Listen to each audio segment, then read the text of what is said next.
Recording now, then. Just started, yep. Okay, everyone, right. So we are currently in the town of Dragonmount. So hopefully you should now be able to see a world map of the All Havens on your screen. Mm-hmm. Yep. And I've just set that on Dragonmount for you so you can see exactly where we are in the world. You've all found your way from one way or another to a tavern called the Bard's Trousers, which is on the west side of town, outside of the business precinct. You're in there, and the warm crackle of the log fire is sending an orange glow over the assembled patrons. The tavern, the Bard's Trousers, is not busy. A few tables of guests make idle chat over their purchased drinks, and a large man sporting an impressive handlebar moustache tends the bar, cleaning iron tankards with a wet cloth. The atmosphere is calm and pleasant. The warm fire, a welcome change from the bitter cold that rages outside. So you're all sat on different tables at the moment. So what we'll do is we'll go around the tables and you can introduce your characters to the group. The first table has two people sat at it. Varric, would you like to introduce yourself to the group? Okay, so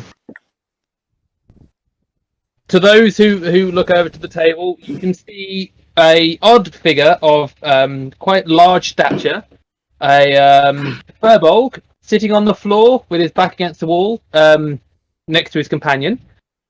He is quite intimidating in stature. The fact that he's got multiple tattoos of various like North Celtic symbols and animals tattooed across his body and his back. He has a bluey grey skin with copper rusty looking hair. Quite a lot of hair in various places, as you'd expect from a furbolg. And he always seems to have this gormless expression on his face of utter confusion. That kind of looks like a permanent fixture for him. To those who get close, he doesn't smell the freshest of people, and doesn't seem to like wearing much clothing either. The fact that he's wearing trousers, but the top half is rather sparse. And that's him. Okay, lovely, thank you. And at that table as well, he's not sat on his own. Apollos, will you introduce? Yeah, so you guys notice that sat next to this large furbolg is a good sort of 2 feet shorter. A blue-skinned individual. He's fairly rotund. He doesn't appear to have any ears or much of a nose. He has quite a square jawline. And he just has his nose buried deep in a book, or his lack of nose buried deep in a book. And he doesn't seem to be paying too much attention to you, but he does keep looking over and trying to show the furbolg things in the book, which the furbolg isn't really that interested in. Okay, lovely, thank you. Sat on a table on his own is a red-skinned character. Brent, would you like to introduce yourself? Yeah, Brent, as Ash says, has red skin with large horns that gradually fade to a deep black. He's wearing a long black trench coat, but no shirt underneath. On his side is strapped a large great sword. He's happily just twiddling his fingers whilst knocking back quite a considerable amount of mead.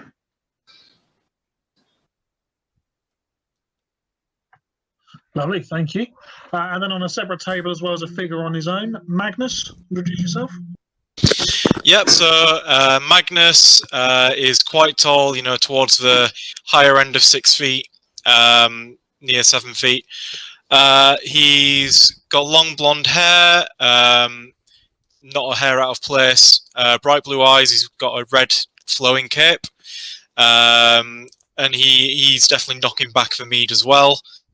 He looks very optimistic and sure of himself, sort of just glancing around the room and trying to pick eye contact from people. Yeah, and he seems quite open and friendly. Lovely, thank you. Quite a distinctive character in the tavern is a large bull-like person or creature. Ringo, would you like to introduce yourself? So, sitting on another table is a Rangot, who's a Minotaur, Amazing. much towards 7 foot, very, very broad. Not the biggest Minotaur you've ever seen, if you've seen any, but still a very big set creature. He's dressed in what can be described as very finely crafted armour. He gives himself off as very self-confident. Likes to think he's the centre of the party. Everyone likes to go towards him. You also see on his face he sports another silver monocle, which he likes to fiddle with, and is very fond of a pipe, which he keeps reaching to his little pouches, which have lots of little brown and green leaves, etc., that he likes to stuff in and carry on smoking away. In fact, he seems more interested in the pipe than he does any beer. Lovely, thank you. And that just leaves one other person in the bard's trousers. Xanthus, can you introduce yourself? Okay, so Xanthus is sitting there with his feet up on the table. What looks like quite a large meal out in front of him. Couple of bottles of wine. He's sitting there, sort of keeping to himself, but playing with some playing cards in front of himself and looking up on occasion to see what everyone's up to, but quietly content where he is. He's got quite lavish-looking clothes on and long silver hair and light grey eyes. That's him. Lovely, thank you. But you've all been chatting and getting to know each other. You've been in the tavern together for a few hours now. Brint and Magnus, you mentioned that you've been drinking quite heavily. I'd like you both to make a constitution save, please.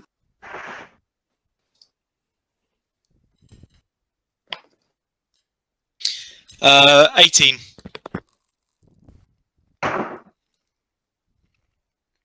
A non-natural 20. Okay, yeah, you're both more than able to handle your drink then without a problem. Want to make sure you haven't drunk yourself into some kind of a drunken you couldn't even stand up. That might have been but you both managed to handle your drink reasonably well. The night goes on for a little while. The barman brings drinks to the table. There's food. But then, without warning, the tavern door crashes open.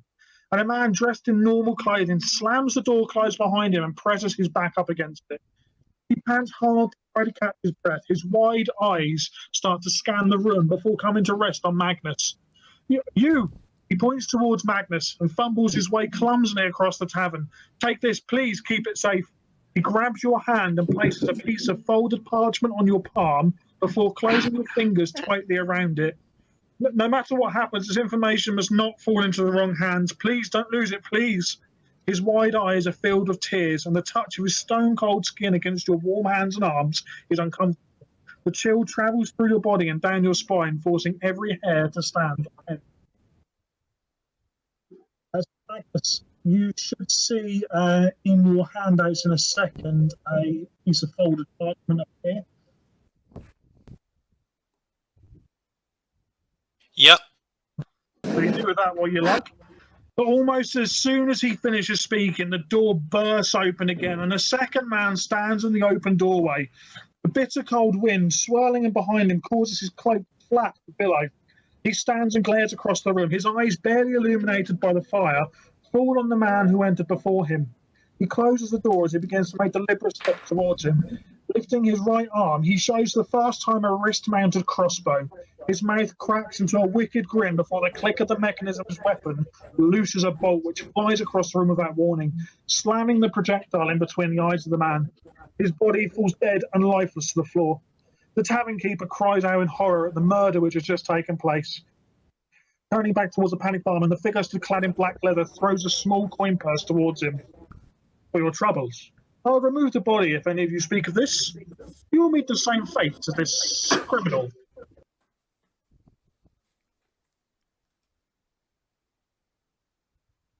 I throw up because of the blood. Looks at you a bit confused, and then looks in front, sees the dead body, and is like, meh, and carries on trying to figure out whatever he's trying to do. Agnes puts away the folded parchment and speaks up and says, "Why is this man a criminal?" The man turns to you, says, "This man is involved with some kind of syndicate within Dragonmount, something which some unsavoury people are involved with. I've been hired to take care of it, and I have taken care of him. So I shall leave you to enjoy your evening."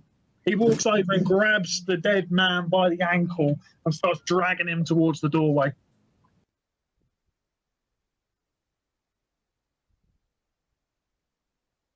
Brent stands, and with a flick of his hand, the door slams shut. He then calls to the man and says, "By what right do you execute this man, regardless of his crimes?" The man lets out a loud, audible sigh and turns to face you. He says, "The right I have is given to me by the Archmagister of Dragonmount. I've been employed to investigate these goings-on, and this man is guilty of an offence against the Allhavens. As such, I've acted in line with my instruction, killed him, and am now taking him back to the Archmagister."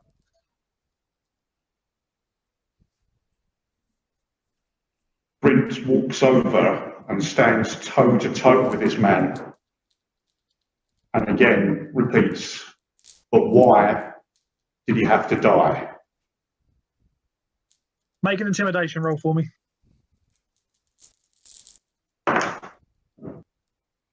12. The man falters a little bit. Being face to face with someone of your race is something that he clearly isn't that used to. He takes half a step backwards and says, "Look, I'm not here to cause trouble with anybody else. The ruling council know of a plot to steal a great deal of money from Dragonmount. I don't know what you know about Dragonmount, but there's a lot of coin here.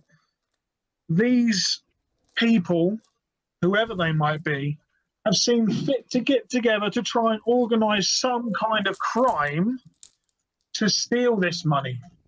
I've been employed by the Archmagister to investigate that. That's my job. That's what I do. I've found this man to be guilty of the offence and have traced him here. I was told by the Archmagister to use any means necessary to remove this individual or this group of individuals from Dragonmount."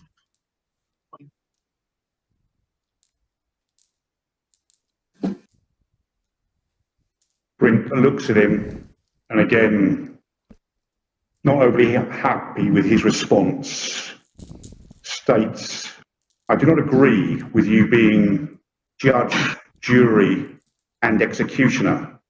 I also see that your actions are somewhat naive. For without questioning him, how do you hope to get further information about this gang that you seek?" My friend, I have all the information I need on this group of people. I know who they are, and I can go about finding them. Unfortunately, this man was not willing to come particularly quietly, and so met his end. I'm quite happy to throw a bag of coin your way in order for you to turn a blind eye to these goings on.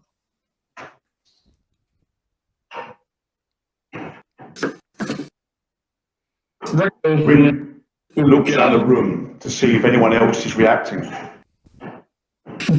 Rhaegar will get up, taking a big puff of his pipe as he does it. Doesn't seem to have phased him too much what's going on. They'll walk over to the confrontation. I wanted a bit of enjoyment this evening, and I got it, didn't I? Well, look, my friends. I see you're doing a job. I see everyone over here isn't happy about it. How about you throw us that coin? The man looks between the Minotaur and the Tiefling, a little bit confused at the wide range of races which are on display in front of him. Says, very well, and tosses a small brown coin purse. Make a quick dexterity check for me. 16. You catch the small coin purse, and as you do, the man turns and opens the door to leave the bard's.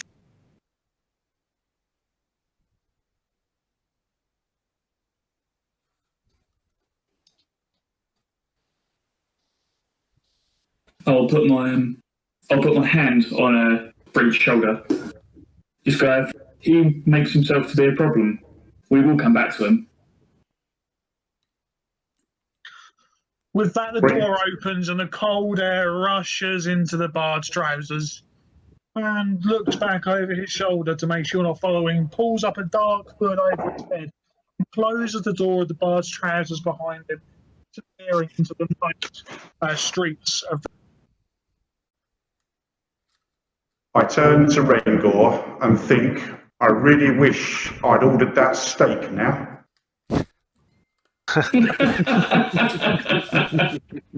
See, I knew it would be golden. Worth waiting for. Totally.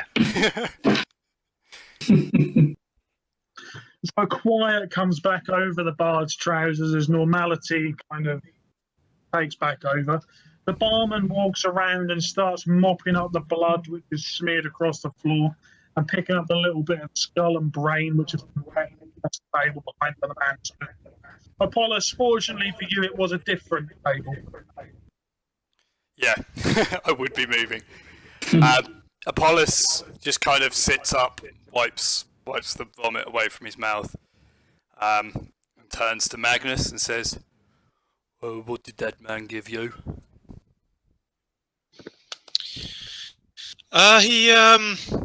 He appears to have given me a bit of parchment. I'm talking a bit quietly at this point, because I don't want other people to overhear. He seems to have given me a parchment with instructions to meet somebody somewhere. That is unusual. Do you mind if I take a look? Absolutely, sure. Go ahead. And Magnus passes over the parchment. Yeah, Apollos takes it. Okay, Apollos, you should also now be able to see that piece of folded parchment in your handouts. And Varric, to answer your question, it's a little over 10 feet tall, so just about enough room for you to stand. Alright, I was about to say. Don't want to bang my head again. I'll also come over to the group and I'll say, you mind if I take a gander? Yes, have a look, by all means. Apollos passes it round. Ringo will he'll hold it with his right hand at arm's length. He'll get his monocle zoom it in and out away from his face. Kind of like it's not really paying that much into it, but kind of wants to show off his silver monocle. Can I make a check, see if it looks like it's like official writing, or if it's like a backstreet note sort of thing? Yeah, you can make a perception check if you like. Just while he's rolling that, all of you should now be able to see that folded parchment in your handouts. You can see what it says. Seems it's been passed around. Perception. That's a 12. It's written on a scrap of parchment. It's no official document, and it seems to have been written in quite a hurry as well. The handwriting's quite hard to read, and it's kind of very sort of rushed and sloppy. Okay. Well, it seems like there could be some sort of truth to what he said. It could be very interesting indeed. I should say at this point, Xanthus has gotten up and slowly walked behind the group and is looking over everyone's shoulders to see what they're looking at. So yeah, you should be able to see that note as well. So can everybody see? Where does it come up? Yes. Yeah. So on the right-hand side, there's a subheading which says handouts. If you click on the handouts, you should be able to see an item that says folded parchment. And if you click that, it should open the parchment up. Oh yeah, I'm with you. You said that Magnus felt a chill when he took the paper. None of the rest of us feel that, do we? And the only chill you feel or felt was when the door was opened and closed. It is midwinter time Right. in All Havens. Okay. There was nothing like obviously magical or that would cause Magnus to feel that way. Okay. Does anybody know what Sahanin is? Actually, I do. Sahanin is one of the gods. I take it there is a church of Sahanin nearby.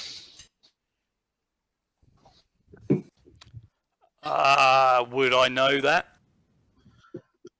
You would know because you're quite well read that the churches in the All Havens, or temples as they're referred to, are never dedicated to one god specific. Yeah. The temples are more interested in keeping a balance between the pantheon, and that way they prevent any one of the gods or goddesses from becoming overpowered.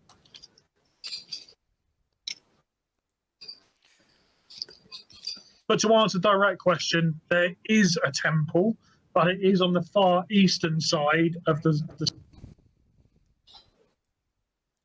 So not by the northwestern gate. that is correct. The only. Do you know what? What's that? I was going to ask whoever mentioned about it. Do you know what god Sahanin is of? I would say, given Xanthus's race is probably quite knowledgeable and would speak up on the subject. Okay, make a religion check for us, Xanthus. Yeah. And 1 second. Try that. Massively failed on a 1 there. We're adding 2 That's to pretty impressive. You remember that Sahanin is either the god of the sun, the god of the moon, or the god of nature, but you can't remember which one of the three. That sounds about right. You'll be very vocal on that subject. Perhaps we can go to this temple and find out some information. I'd quite like to visit the temple myself anyway. Just to make you laugh, I also rolled a religion check and got a 1. So We know nothing. We know nothing. Excellent. oh. The barkeeper kind of clears his throat to get your attention. Barkeep, do speak up. Oh, well, you see, the thing is, I see you're not necessarily from these parts. Sahanin is the goddess of the moon, the goddess of nighttime, the goddess of darkness. Yeah, I might be able to save you the trip, but, you know, do with that what you will, as long as there's no more murdering and my time tonight. Don't like Very well, thank you, sir. Now that he mentions that, I think I knew that. Yes, I think I did. Yes, so did I. Well, I'm very glad to jot all of your men. The man looks pale as a sheet. He's not looking in a good way. Nor is Apollos.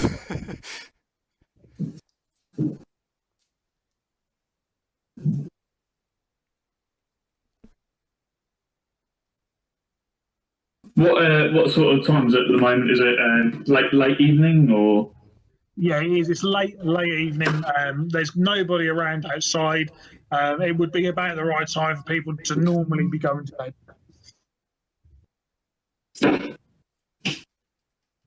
So I'm assuming from that note we're supposed to meet under the light of the moon, which would be any time from now, I would assume. Well, the Tomorrow, note does say tomorrow. Yeah.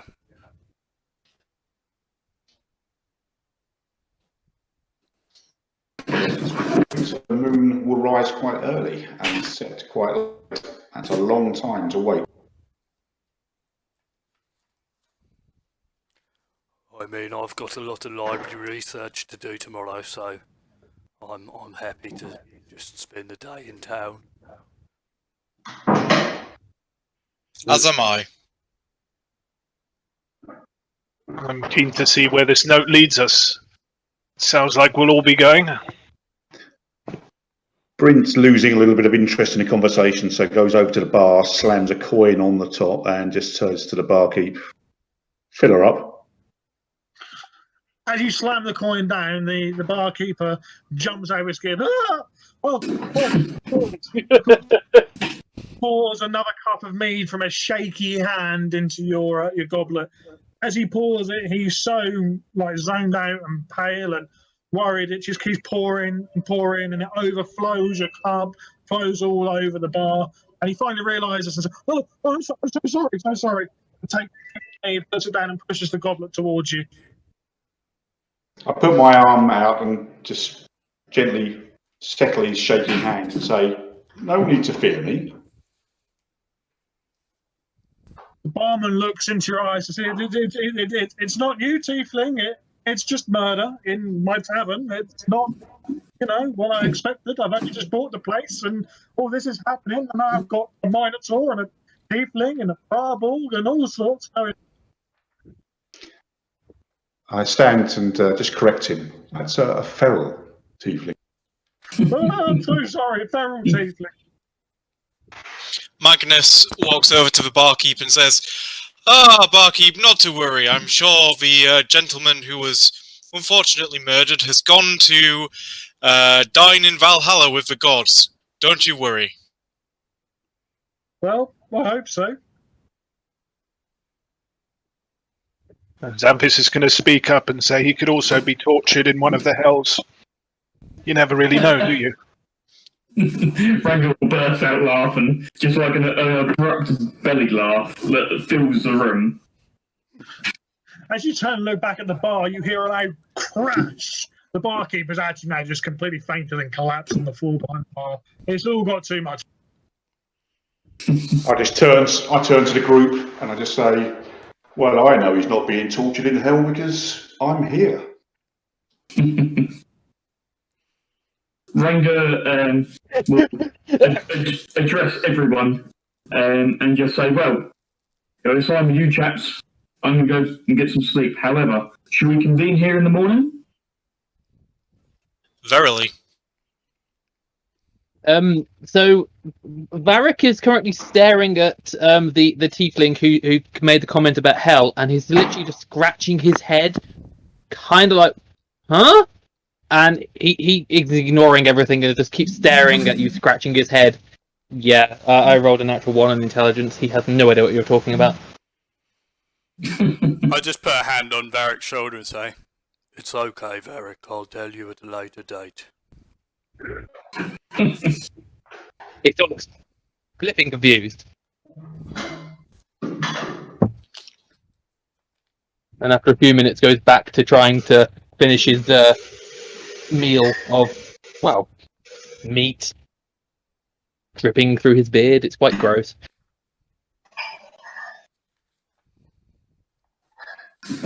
So just to sort of clear up what's going on, Ranga, you're going to go to bed and suggest everyone meet up. Yeah. And I think Magnus, you were up for that. Yeah, I agreed. Yep. Okay, Apollos. Before I go to bed, I'd like to cast Detect Magic as a ritual. Which takes about 10 minutes, just on that parchment, just to allay any fears about it being magical. Okay, so while you're preparing that then, we'll just figure out what everyone else is up to. Yep. Bree?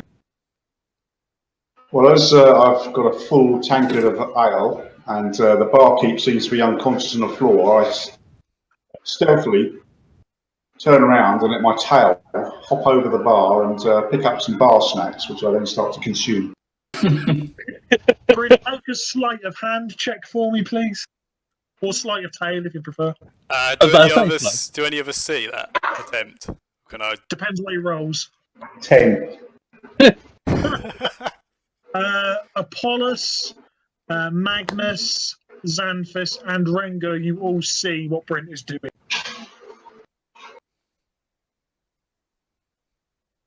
Xanthus is going to call over and ask if there's any more wine behind the bar. I shall look for you. I just hop over the bar and start browsing through the shelves.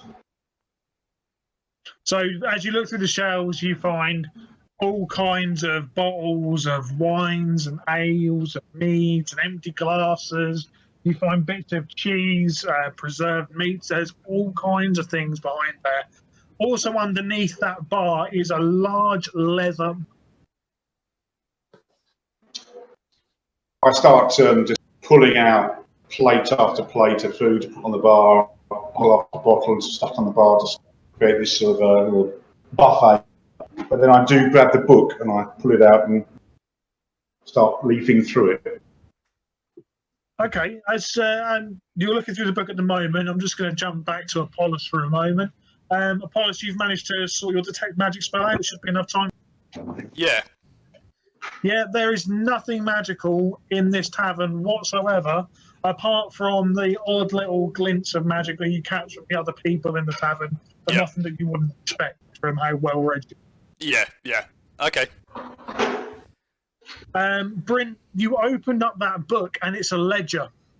It lists all the incomings and all of the outgoings to the Bard's Trousers. Can you make a perception roll?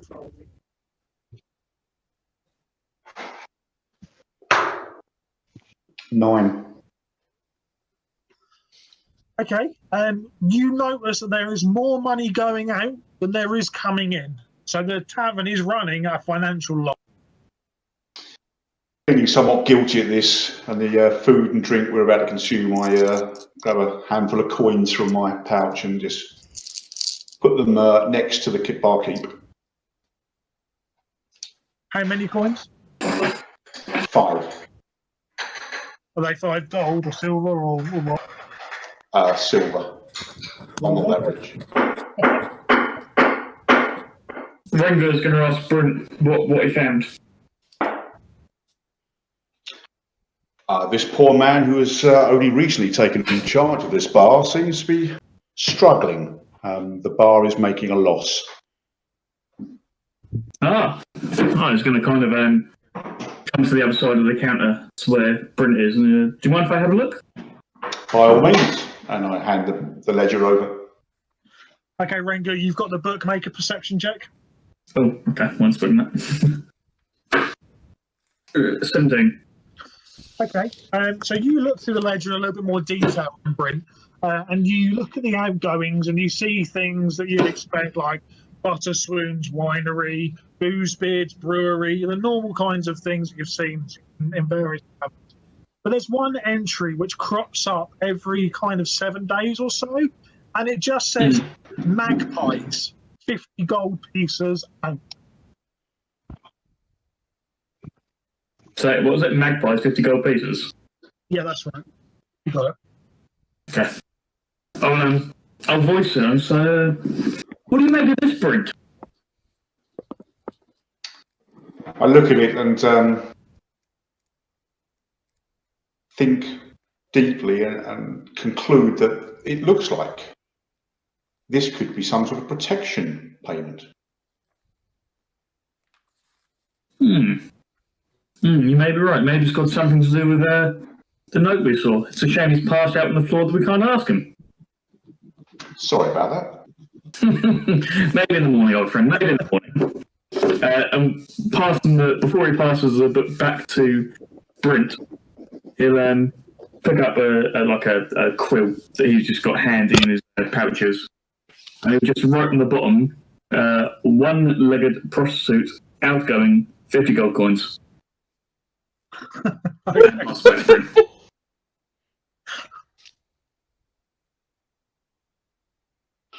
We'd have ruined this man's life, aren't we?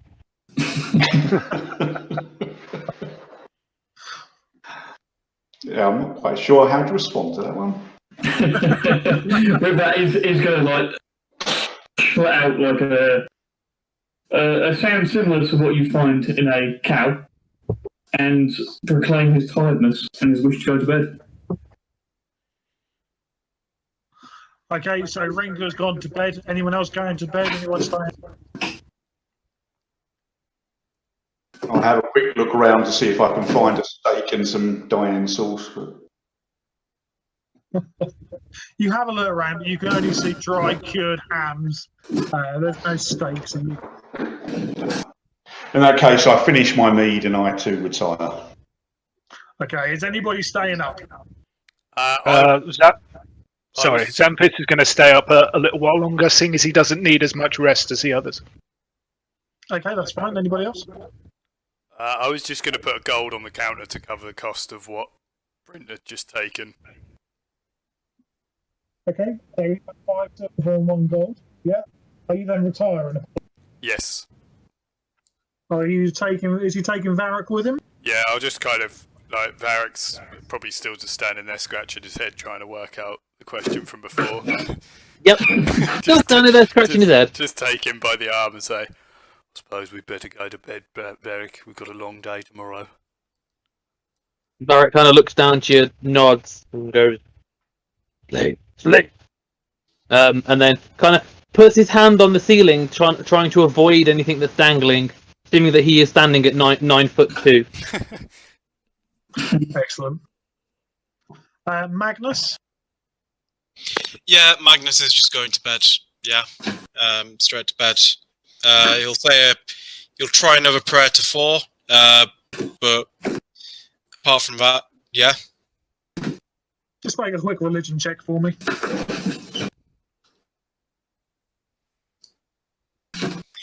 Do. 10.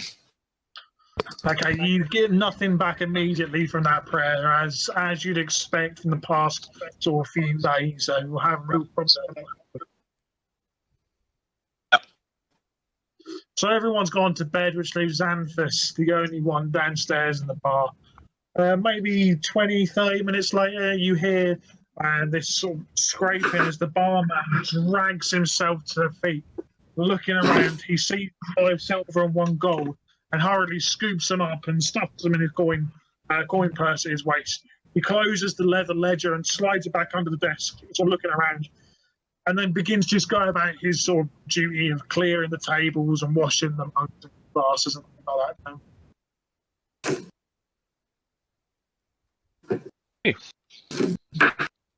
Now Xanthus has seen that the barman's intact and walking about, he's going to make his way upstairs as well. Okay, as you go, the barman's hand says, "Good night." And you disappear off up into your room. Night passes, or the remainder of the night passes reasonably uneventfully. I don't think any of you need the benefits of a long rest, but you've got it anyway, so that's good. Oh, I get to re-roll my morning portent rolls. Oh, yeah, you do. I got the 2 again, but I've got an 11 this time, which is probably one of the worst ones you can get. Yeah, right, slap bang in the middle. That's what you wanted. So morning breaks, and you wake up and you come back downstairs. You all reconvene in the bar area, and you're all sat down at your tables. The barman is bringing you breakfast, which consists mostly, again, of dried meats and bread. It seems to be all he really has to offer. Varric will sit down in his normal spot where he did the other night, with this plate in front of him, and basically, even if there are knives and forks or cutlery provided, he still just rips it apart with his hands and just shoves it. No etiquette. Can I wake up an hour early and cast Find Familiar as a ritual? Absolutely, yeah. So I've got the 10 gold pieces worth of materials to do it. And I would assume I've got the brass brazier to do it because I've got the alchemist's supplies. Yeah, that's fine. So yeah, just sort of heat those up. And over an hour and 10 minutes, I summon like a small hawk, which just comes and sits like perched on my shoulder. Cool, yeah, no problem. But yeah, other than that, that's all I do. So I go down for breakfast. Okay, so as you're eating, the barman kind of clears his throat again for your attention. He says, about last night, I'd appreciate it if word of this didn't get out. I'm having some issues as it is, and it could be quite damaging for my. Rango's just going to shout magpies at him. Magpies! The colour instantly drains from his face. He turns to you, looks at you. What do you mean, magpie? I knew it'd break. I knew it'd be something. I'll walk up towards him and say, I was hoping you could tell us. Do you want to make a persuasion or an intimidation check? If I can make them get some kind of advantage from intimidation, don't I?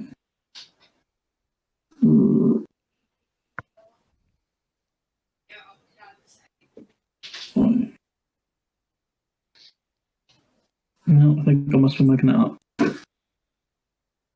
Oh no, persuasion. 14. He looks towards you, almost sadness in his eyes. Says, "You seem like a group capable of handling yourselves, so I will tell you, but don't let anybody know that I've told you. There's a syndicate that runs in Dragonmount, or the Outer City at least, called the Magpie Syndicate. They extort businesses to get coin from them, and they kind of take control of the Outer City. The Dragon Guard do their best to police them, but they don't know who they are, so they're limited in what they can do." And how often do you have dealings with these magpies?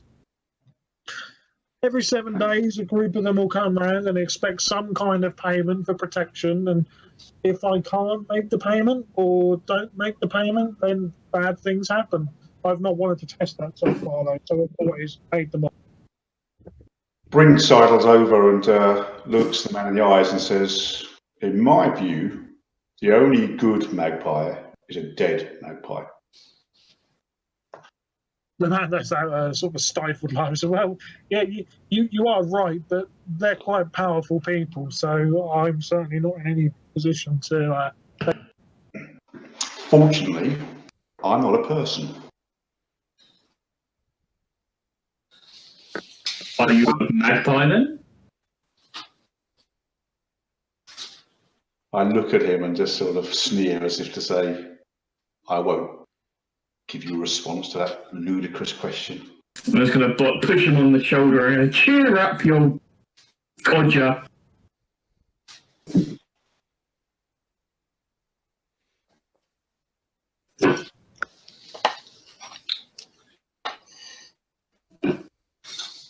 So Brink will turn and walk away, but as he does so, he'll just gently slap Ringo around the face with his tail. No, don't get kinky, Brent. Don't get kinky. There's a bromance going on. I don't know, Varric. Apollos did take you to bed last night. Did indeed. True.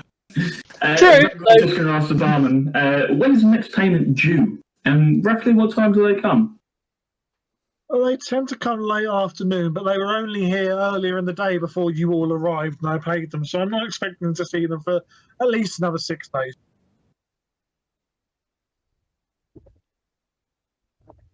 Okay.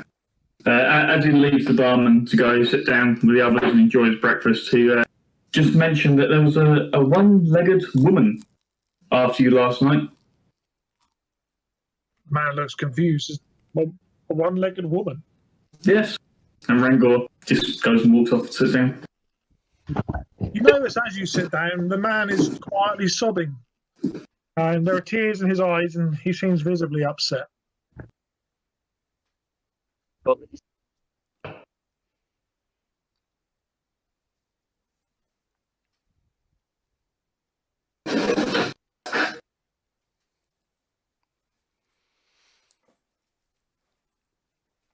As soon as Rengar sits down, Apollos just kind of starts like looking him up and down and like making notes in his journal.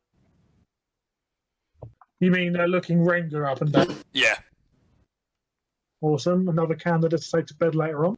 This is not Maripos. I was about to say, please don't stop that one. Whilst the police is doing that, can Varric try to sneak some meat off his plate? Yeah, absolutely. Make a sleight of hand check. Can I make an opposed stealth? That's perception, sorry. Perception.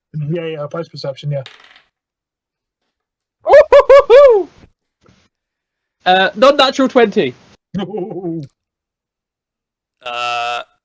Not natural 2. I think you come away with that, Varric. Just starts surreptitiously taking like large pieces of meat and bread off the. You can pretty much take the entire plate. Apollos is so focused on this. Yeah, you probably These would. notes. By the time you finished your notes, you would have taken everything. If does Ringor see this happening as he's kind of facing them? Make a perception as well. 9. No, you do not see it. You don't notice it. Do I see Apollos making notes?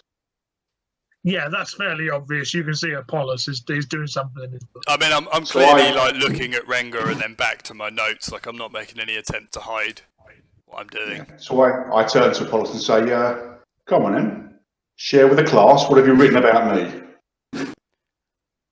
Oh, well, you're not actually that, not that interesting, I'm afraid.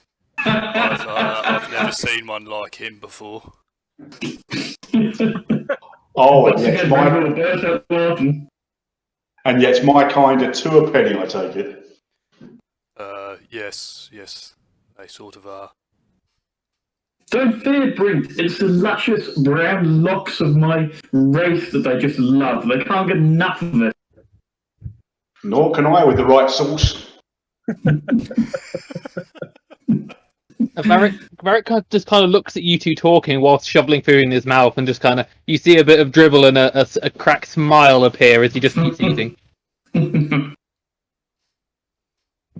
I would watch yourself, Rengar. I think that one might eat you soon. There's plenty to go around. Good God. Magnus, what are you up to while all this this is happening?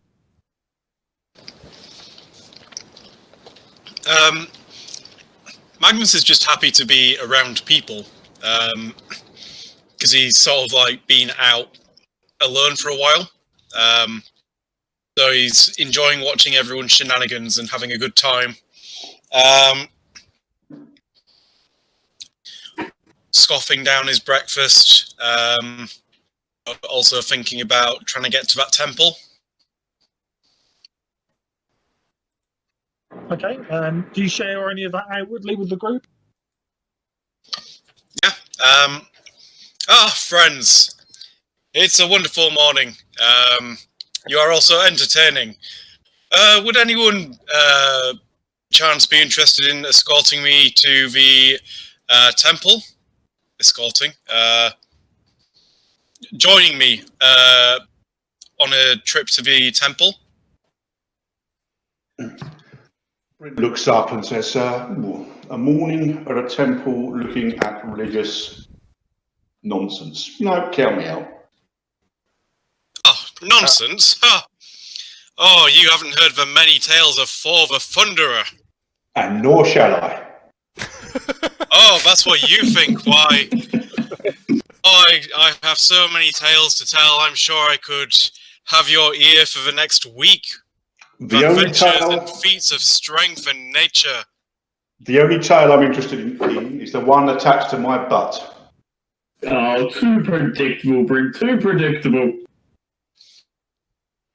I see, that's a funny joke. Ha ha! I like it. Xanthus is going to stand up and come behind Magnus, put his hand on his back, and say, "You must tell me more about this Thor. He sounds interesting." Ah, yes. Oh, Thor is, well, wouldn't you know, I'm actually a descendant of Thor. It's amazing the powers that he has given me. In fact, that's why I've set out on this quest, you see, to become a healer like Jane, his partner, his betrothed. while using my electric and thunder powers. I could tell you so many tales about For. It would be endless. But alas, I would like to make my way to the temple. Perhaps we can save these tales for later. That sounds acceptable to me. I collect tales, and especially tales about unique individuals interest me in particular. Bryn slumps on the table and starts snoring. Xanthus looks over and says he did say he wasn't a person, so I wouldn't be too offended. If Brent put his head on the table, can Varric try to take his food? You can. You'd have to make another sleight of hand check, though. Hey, Varric, Bryn- you look though, apparently. Oh, yeah, okay. Natural 1. Okay. But no matter what you roll, Bryn, and unless you roll a natural 1, you'll. No, I rolled an 8. Yeah, so you see So- Varric trying to take food. So I wrap my tail around his wrist, and then my hand just raises slightly, and I wag my index finger from side to side as if to say,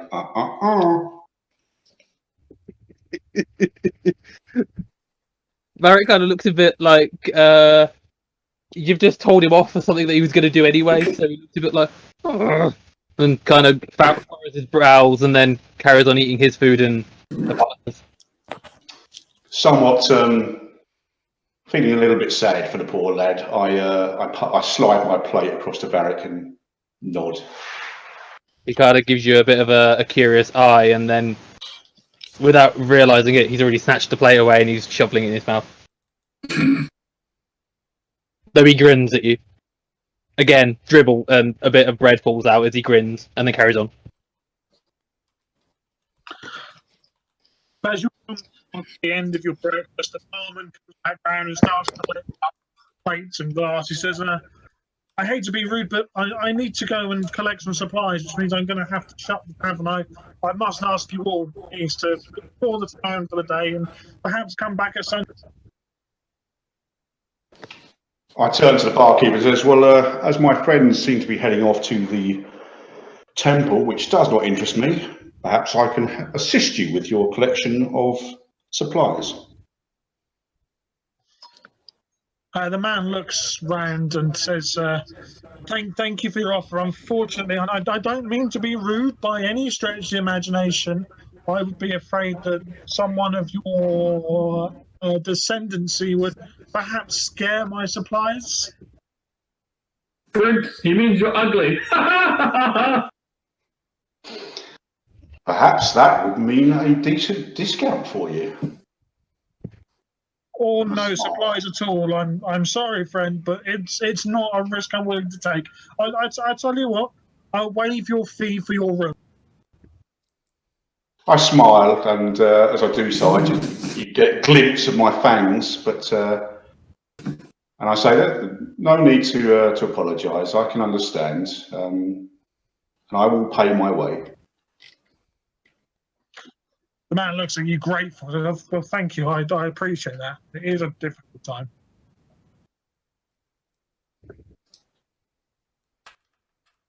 And then Rengel will say to Brent, well, first of all, sorry, Rengel will get up and say, well, all I could do was stretching my hooves this morning, I suppose. And it'll say to Brent, why don't you come for a little bit of fun? I look quizzically. Okay. Define fun. Going to their temple, of course. I shake my head. No, not going to happen. Spoils. Well, I'm in for this goddess or god or whoever they are.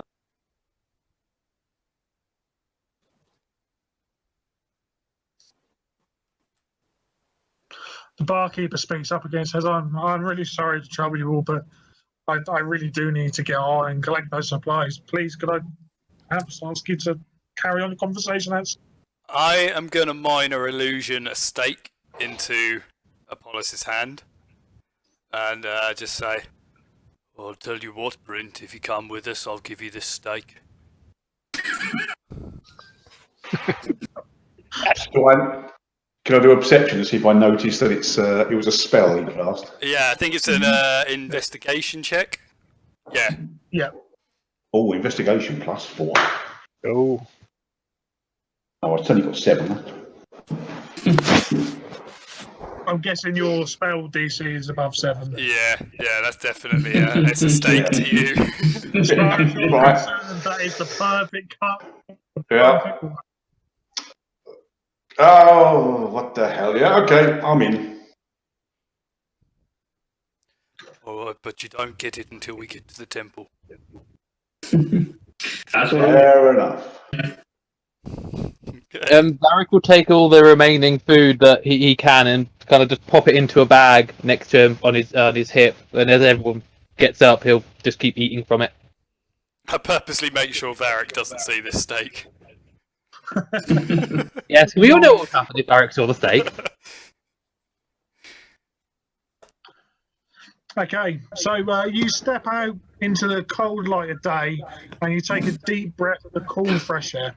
Looking around you, people are going about their daily business. Children are running and playing, and dotted around the near vicinity of the Dragon Guard, splendid in their stylized metallic green armor and armed with their double-ended spears.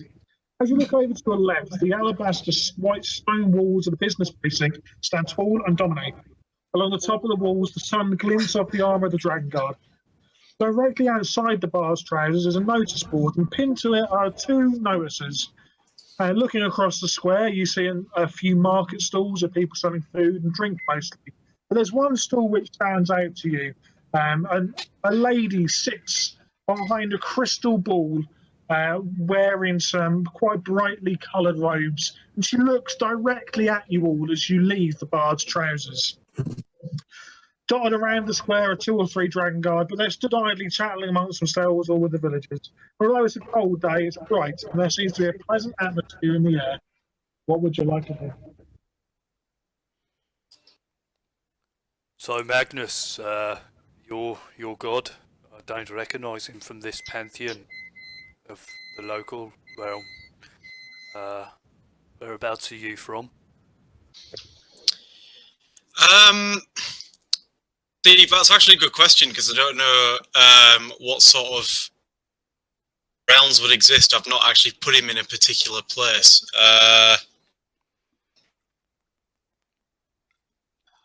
Well, friend, let's just say that I'm not from around here. I've adventured far on my own journey, and it seems that within past 10 days or so, my prayers to Thor have been unanswered, and it is quite worrying. But not to worry, for hopefully someone at this temple may give me the answers I seek. I hope you find them. And then Apollos just starts taking notes again on what's just been said. Rengor's going to make a beeline for the what do you call it? The woman with the globe. He's like just so interested. He's like, ooh, heads over to her. Okay. As you approach the old lady, she looks up. I'm just going to change the screen you can see, Rengor, because you will see what the old lady looks like in detail. Oh, damn, she ugly. She looks up, a smile breaks across her face and says, you're not from these parts, are you? Well, what gave me away? Was it my normal stature, or was it my fur? She laughs, but it's more of a cackle. I like you. Perhaps I could read your fortune for just 1 silver piece. 1 silver piece is going to rummage around, get a silver piece out and give it to her. Go on then, tell me what I want to hear. You press a silver piece in the palm of her hand and it closes, the wrinkled skin disappearing up her long sleeve. She lays out a whole host of cards, all face down, and she says to you, point to a card.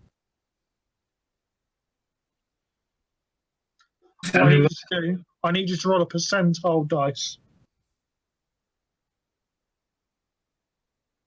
A what? Percentile, D100, so 10s, 1D10 Oh, is 10. okay, yeah. 88. The 88. Yeah. She picks the card up that you selected and looks at it, and then looks back at you. You notice the first time her left eye is kind of clouded and milky. Her right eye is ice blue, the brightest blue you've ever seen. She says, this is interesting. I don't know when, I don't know how, and I don't know where, but you will lose the ability to hear. What?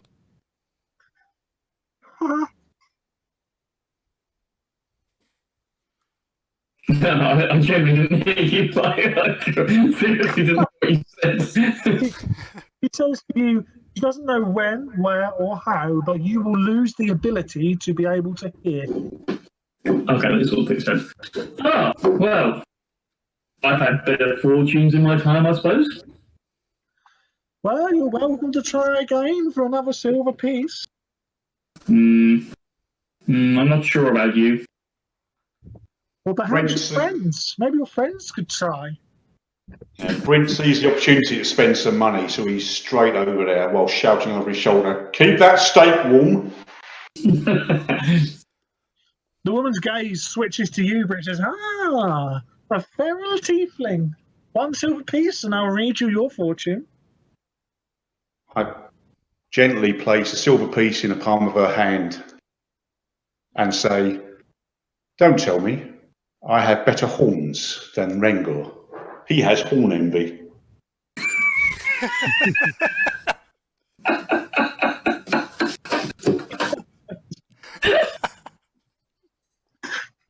The woman says, well, they're not my cup of tea, but you've paid your silver piece. And she lays the cards out in front of you as well. Roll me a D100, Bryn. Can I tell whether she's doing any kind of like check to do this, or Yeah, is you she can just inside check.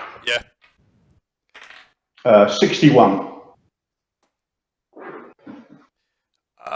Insight is it's an 18. Okay, from what you can tell, Apollos, this looks to be completely random. You don't notice anything sort of underhanded or magical about what she's doing. It seems to be that she's just picking a card and telling them what's on the card. Right. Okay. When she pulls the card up, she looks at it and she cackles her and says, how fitting for a tiefling. One day you shall fall into servitude. Did you hear that? The word Someone's servitude rich. brings back very poor memories and bad memories of his youth, and he shudders and just turns and walks away. The old woman gathers her cards up into her long, crooked fingers and stacks them in a neat deck off to the side. She glances past you, Brent, towards the rest of the group as if to invite more of you. I didn't don't hear that last actually bit. hold faith in divination myself. My good lady, I should like to have my fortune read. She extends a hand out towards you and says, 1 silver piece. Very well. He hands a silver piece over. And she lays the cards out in front of you. Roll us a D100. Oh,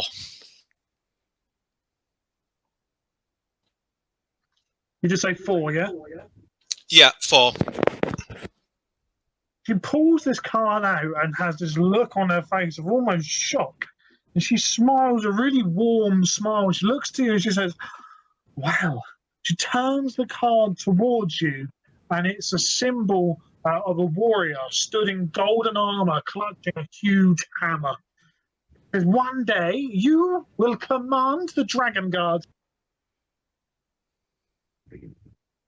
Wow.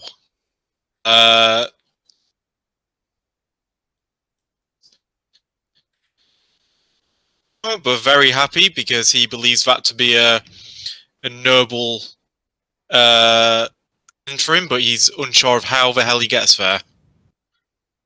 The woman can see the confusion on your face. She says, perhaps for one more silver piece, I might be able to show you the way.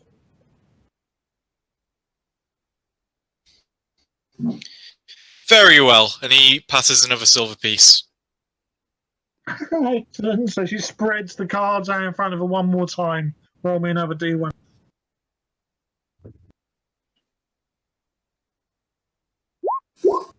71. 71. She says, this is interesting. She turns the card round. And on that card, you see a claw with pointed talons. She says, in order to get to the ruling of the Dragon Guard, you must forsake your god and follow the god of war, the god Bane. Ah, well. I believe this has been a nice parlor trick, but I will not be forsaking my god, thank you. So you could try again for one silver piece and see whether the fates change. Oh, no thank you. I don't believe the fates can change so easily on a whim. Very well. As you say that, Apollos just kind of smirks to himself.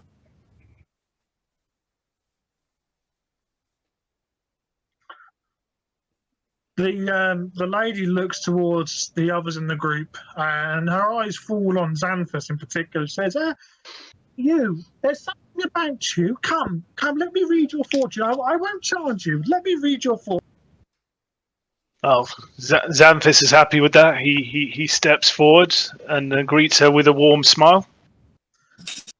A lovely smile, a lovely warm smile on such a cold day. She lays the cards out in front of you again. Roll a D100.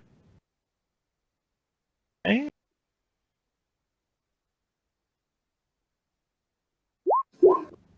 74. She turns the card to face you, the card you picked, and on it is a heart ripped in two, bleeding onto the ground.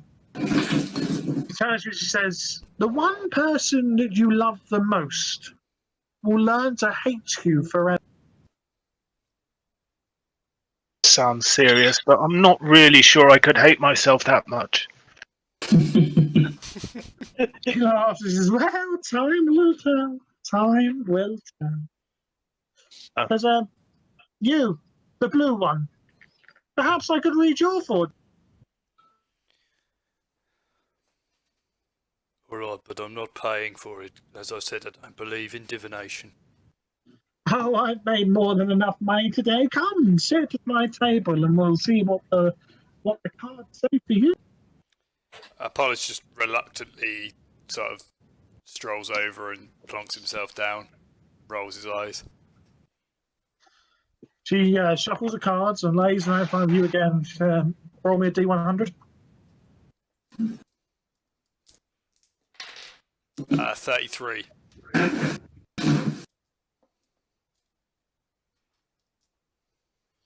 The cards tell me, and she turns the cards to face you, and there's a picture of a red dragon on top of a pile of golden coins. Because this is the wealth of Dragonmount, and this card tells me that you will end up the wealthiest person in the All Havens. Right. Sure I will. He just rolls his eyes again. Come, lady. Can you do it for our big friend here? I would love to see what he's going to happen to him. Points over to Varric. Yeah, Apollos does move out of the way because he's quite keen to see this as well. Varric just stands where he is. Come sit. She beckons towards you to come and sit cross-legged in front of her. Varric kind of looks over at Apollos and kind of gives him a "do I?" look, quizzical look.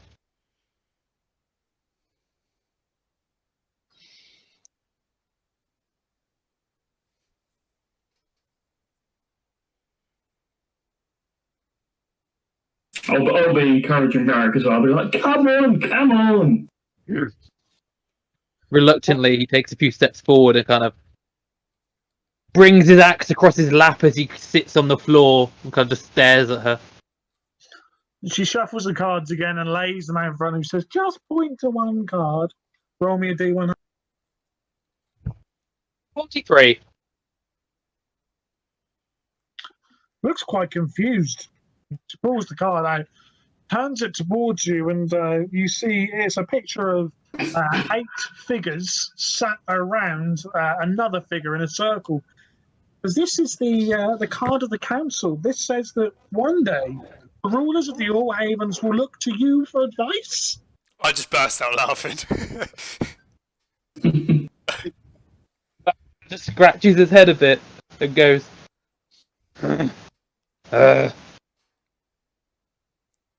okay, and kind of stands up and walks off, carrying eating his bread.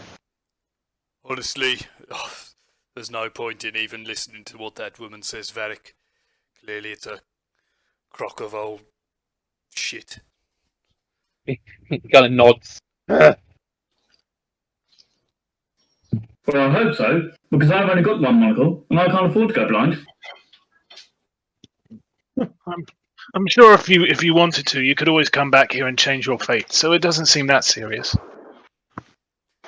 I turn to Rangaruntha and say, "Since when do you hear through your eyes?" I wondered if anybody could remember. I didn't want to say anything, but Yeah, can I just make a remembrance check? I think you automatically failed that. Yeah. The woman is kind of almost done with you now. She kind of starts trying to beckon other people over and carries on reading people's fates through these cards. Looking around you, again, you notice that notice board which stands outside the bard's trousers. And there's also the Dragon Guard dotted around, and there's a path that leads off towards the walled business precinct, and another one that comes down away from the business precinct.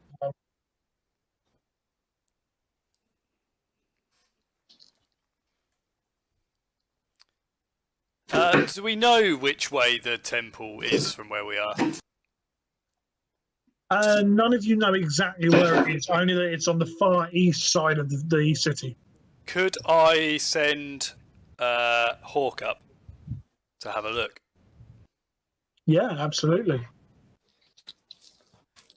And then I'll just sort of zone out and go like Bran in Game of Thrones and just look through Hawk's eyes. How many Cool, times so- have you had this hawk? This will be the first time that that Varric will have seen it. Varric's just going to stare at it as it flies off. I kind of scratch his head and, huh? Yeah, so I can see through my familiar's eyes and hear what it hears until the start of my next turn, or I would assume longer if we're walking around. But I have to stay within 100 feet of it, so it just gives me a better view from above. But you guys will have to guide me. Yeah. Okay. At this stage, I'm not sure Xanthus knows why you're doing that or what you're doing. So he's gonna walk up and tap you on the shoulder and say, "Your eyes seem to have gone pale. Did you know?" Yes. So sorry, I'm looking through the eyes of the hawk. Would you be able to guide me and just sort of in the same direction as he's going? That sounds Right. fair. I look to him and say, "Pity it wasn't a tiger. I could have written a song about that."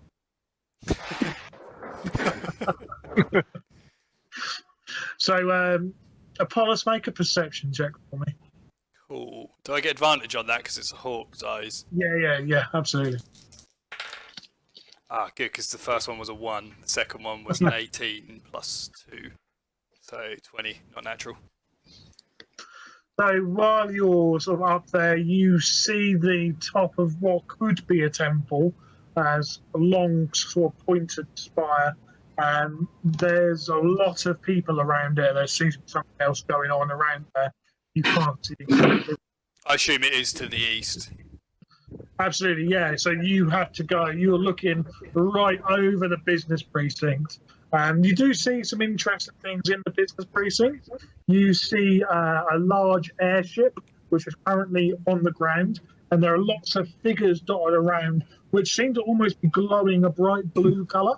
The other thing you notice is inside that business precinct is that the buildings are so much nicer than the ones outside of the walls. They're much better kept, and they look more valuable almost. Like more time and effort has been put into their building and their upkeep. But as you look across that business precinct where you see that spire, and you kind of get the sense there's a lot of people around there, and there's a lot of hive activity. Everyone else just hears Apollos sort of laugh to himself and go, "How the other half live?" And then I'll recall Hawk. So I'll just call him back as an action, and then sort of lead everyone in the direction of that. I assume we do want to head to the temple still. Yep. We're going. Yeah. I would mention if we start heading in that direction that the guards weren't inclined to let me into that district last time I was there. Why ever not? I don't know. Dragon Guard tend to be quite rude in my experience, so I didn't hang around. Can I make an insight check on that? Yeah, of course you can. 15.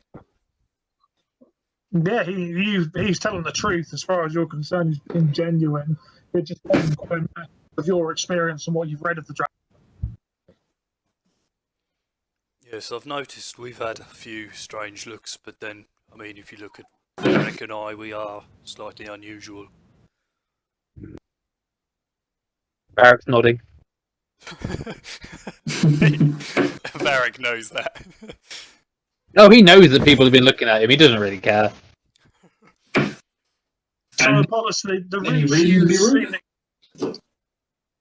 route you've seen to get to that temple, you could go through the business district, which would mean going past the gates and into that area, and then out the other side. That would be the most direct route. It would probably take you the best part of an hour or so. You could also go around the walls, but that would probably take you anywhere between 2 and 3 hours.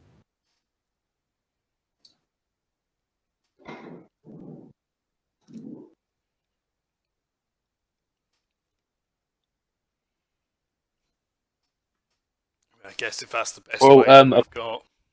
Yeah, Apollos is bleeding.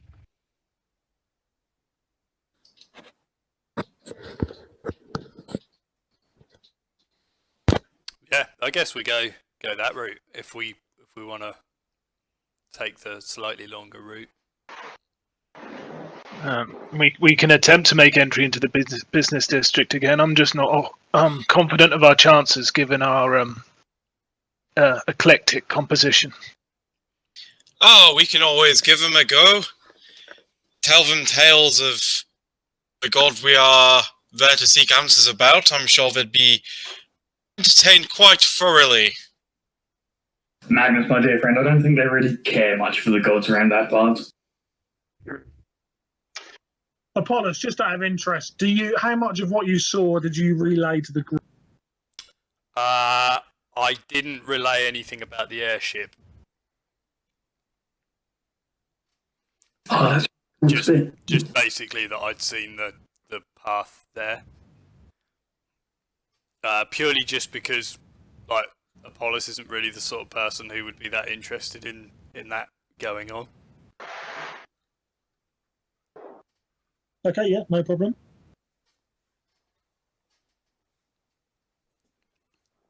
so. I turn to Apollos quickly and just sort of say, look, it's mid-morning. I haven't spent any money yet. Did you see any shops?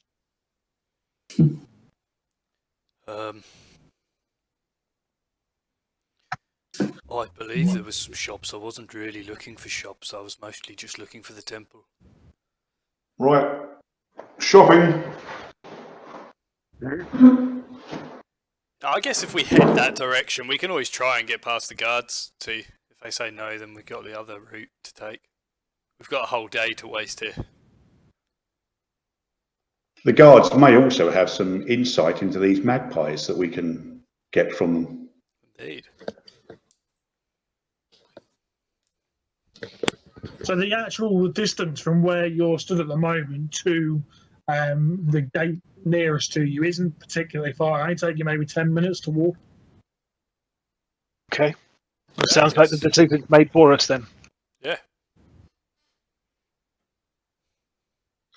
Okay, so you head towards the gate. As you do, you see the tall white stone walls. And as you approach them, you realise just how big those walls really are.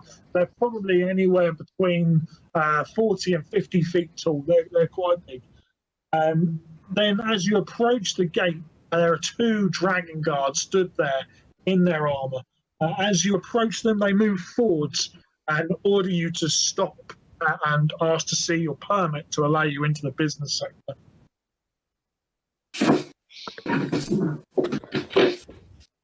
Canvas will gesture in their direction and say, "See, rude, very rude." Ah, good fellows, we do not happen to have permits, but we are travelers looking to seek for wisdom at the temple. Would you let us pass? I can give you a adrenaline-pumping tale about Thor, the mighty thunderer. The guards look at each other, then look back at you and say, "I've never heard of Thor. The temple is around the other side of the city. You'll have to go around the outside. Unfortunately, I can't let you in without a permit, since there are some quite important goings on and some definite unsavoury characters that have been seen around the city." Ah, what sort of goings on, may I ask? That's currently the subject of investigation and something which I can't just talk to anybody about. So you have to forgive me, and I must ask you to go round the walls. Can Ringo just pop round the corner out of sight of the guards for a second? You can make a stealth check to try. Well, it's not stealthily out of the way, but just out of sight of the guards. Okay, yeah. So they see you go off, then Yeah. you're out of the way. Yeah. Ah, well, not to matter. Good luck with your investigation. We'll be off. The guards don't even respond to you. They just let you walk away. They take a step backwards towards the gate. Whilst I'm round the corner, can I take a piece of parchment out and use magical tinkering? It's a static visual effect that appears on an object surface. It can be up to 25 words of text or a mixture of elements, etc. Yeah, I'm guessing you're going to try and make yourself a permit. Yeah. Indeed. Nice. Okay, yeah. You make what you consider to be a permit. Or what you I'm think going a to put the permit most looks like. elaborate signature on the bottom of it that you've ever seen in your Okay, yeah, fine. and I'll kind of hurry to jog around the corner and go, "You bloody buffoons, it's here! It's here! Sorry about this, my friends," and walk up to the Dragon Guard and then say, "There is a permit for me and my friends here, but it's only for today." The Dragon Guard reaches out and takes the permit from you and looks at it. What does it say? Do I have... So, first of all, do I have knowledge of who the ruler of Dragonmount is? Yes, you know the ruler of Dragonmount will be Archmagister Zun Hang Lo. I'll put it'll be I give permission for Rengar Monolens and 5 companions to enter any premises of Dragonmount on today's signed Chicken Chow Mein. I can't remember his name. Oh, mate. Oh, lovely. Yeah, and it's going to have some little frills around the edge, but try and make it as elaborate as Rangor will allow. Okay, just give me 2 seconds. Are they making a check on that to see whether they believe it? Yes. Can I use my portent and use the 2? Yeah, you absolutely can. Shit, yes. The guys look at each other and kind of shrug. Well, if the Archmagister herself has granted you permission to enter the sector, then I suppose you can enter the sector. Oh, I must warn you, before you enter, the Gnomish Inventors Guild are present at the moment. Please be extra vigilant, and if you see anything which may be unusual, please come and let us know. The Gnomish Inventors Guild, the gig. Yes, the gig. The little fellas with the hats. I don't know what you mean by with the hats, but with the massive guns, yes. Well, thank you. This note that I definitely procured in a very incredibly formal way. Yes, I'm glad that it's definitely legitimate and it is just going to carry on rambling. Yeah, the Dragon Guard just kind of ushers you in, says, yeah, whatever, just whatever you do. And kind of almost pushes all of you through the gate and into the business precinct. The second you step through that gate, you notice that it is eerily quiet. There's no sound whatsoever. You can't even hear the wind. You can't hear any birds. You can't hear people going about their business. It's almost like you're inside a bubble.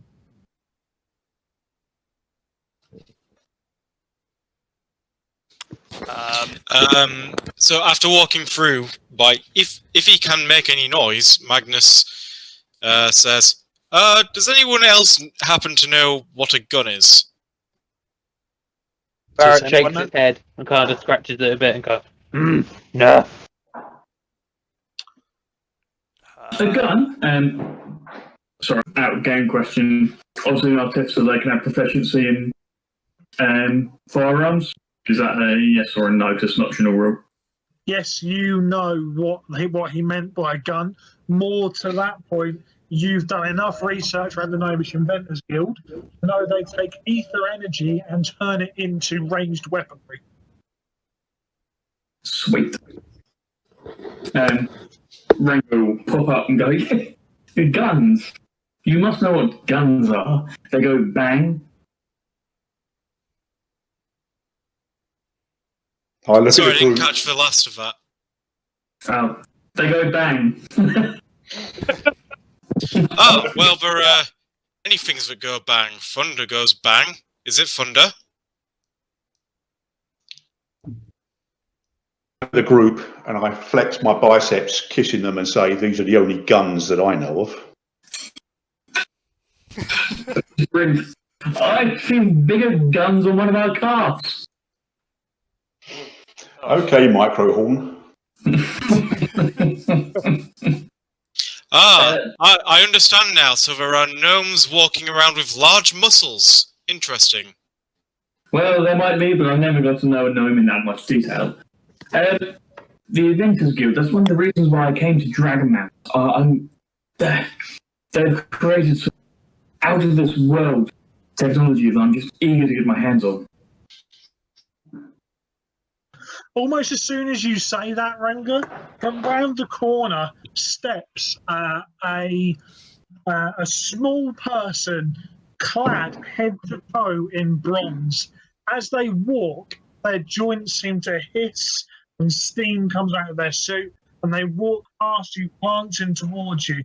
They wear some kind of large backpack, which is glowing blue with energy.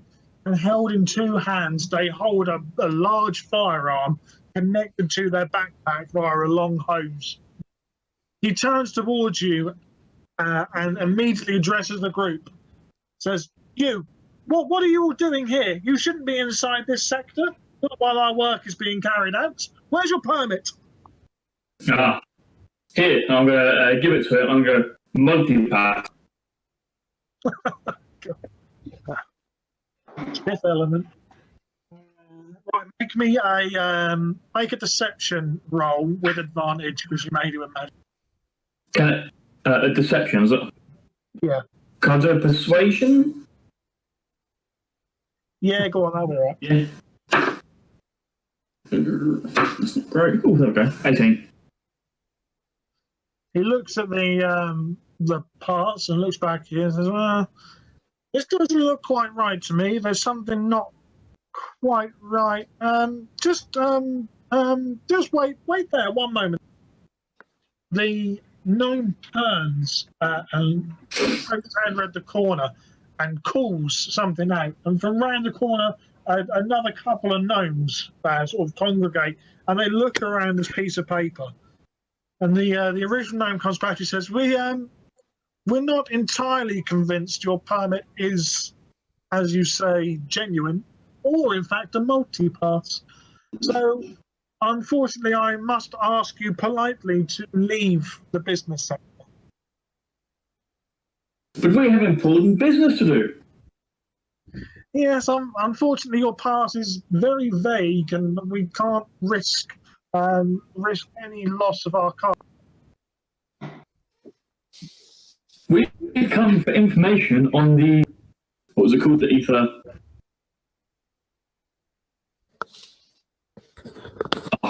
What was the technology called now? I can't remember now. The ether technology that they use. Yeah. We've come to information on the ether. The gnome looks around and says, "Shh, quieten down. How do you know that the guild are using ether?" I told you we have important business. It'd be much appreciated if you let us pass. Well, it's too well read in the history of the All Havens.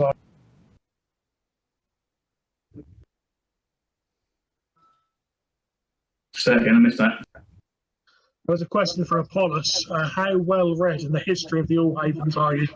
I mean, I'd like to think fairly well read, as that's most of what he's been trying to do while he's been with Varric, to go town to town round libraries. But, I mean, I can make a check. Yeah, give us a history check. Make it with advantage. Excellent. That is a 15 plus whatever my history is. 20, not natural.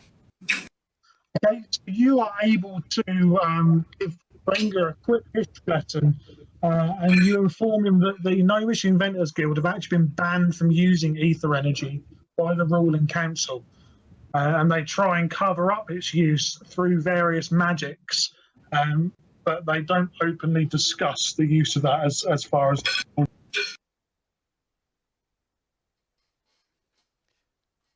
Yes, I wouldn't say too much about ether around the gnomes. They do try to cover up the fact that they use it. He will he'll go and nod to Apollos the information and just kind of hush his voice down to a whisper more to the gnome. Then he'll say, "Look, we are friends of the gig. We love the gig. I've been to many gigs, and we like to keep information of the ether secret. So if you can pass and do our business, we can keep it this way." Make a persuasion roll. Plus 17. The gnome looks towards you, shakes his head, and says, "No, I can't let you use that information and carry on. We don't talk about ether here, and there is no ether to be found here. The ley lines don't lay this way. You need to leave the business sector." Brint notices that there's a stack of crates and whatever, and he uses a cantrip to create a mysterious whisper from behind this pile of crates that says, "Death to the Magister." Ooh. Okay, hang on 2 seconds.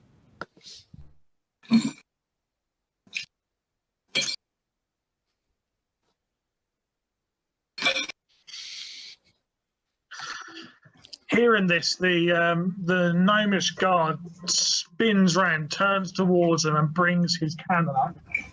Pulls the trigger, and there's a whir of energy, and this blast of what looks to be blue magic flies to the end of his cannon and explodes the crates.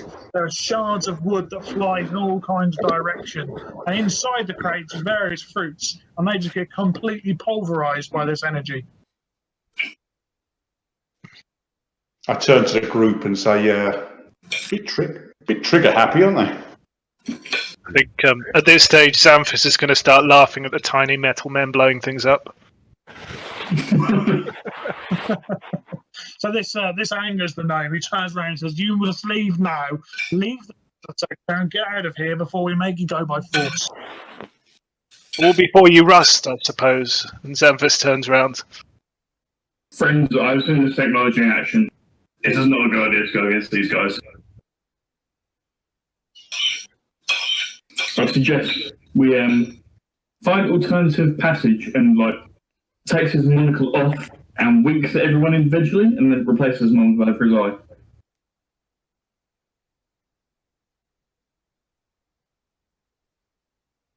Okay.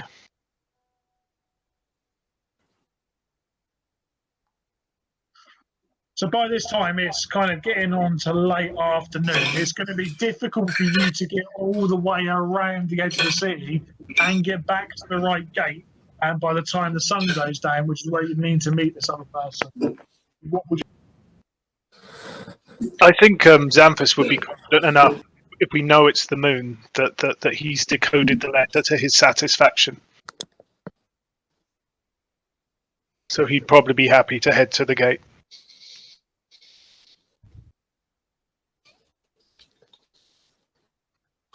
And everybody else? Magnus is a bit hesitant to not be able to at least go to the temple, but he's willing to go another day.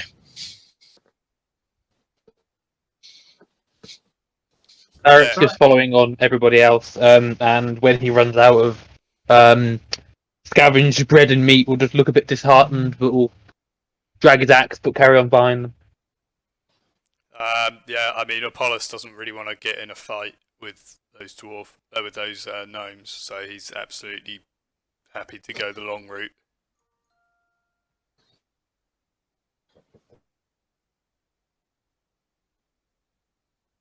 So are you going to head round towards the northwestern gate and wait there for sundown, or did you want to go and look at something else? Or what? I think... we go and wait in the gate, don't we? I don't think that's wise, as we do not want to be spotted loitering around the gate. That may draw suspicion. I think it would be best for us to explore the other areas of the northwest while we wait for the right time. Is there any shops in that district? Yeah, there'll be a few various shops. You'll have some tailors. There's a blacksmith up there as well. Cool. Is there anywhere I could get alchemy supplies? Yes, there is. There's an alchemist shop around there. But I just want to know. Going along the same thought, is there a herbalist around there somewhere?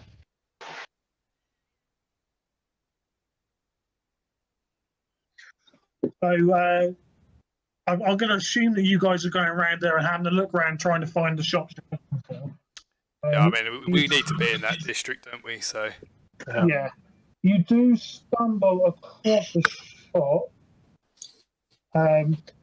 It's called Gerholt's Goods, and from the outside you can see it seems to sell all manner of things. It's a bit of a general store, so it has all sorts of bits and pieces.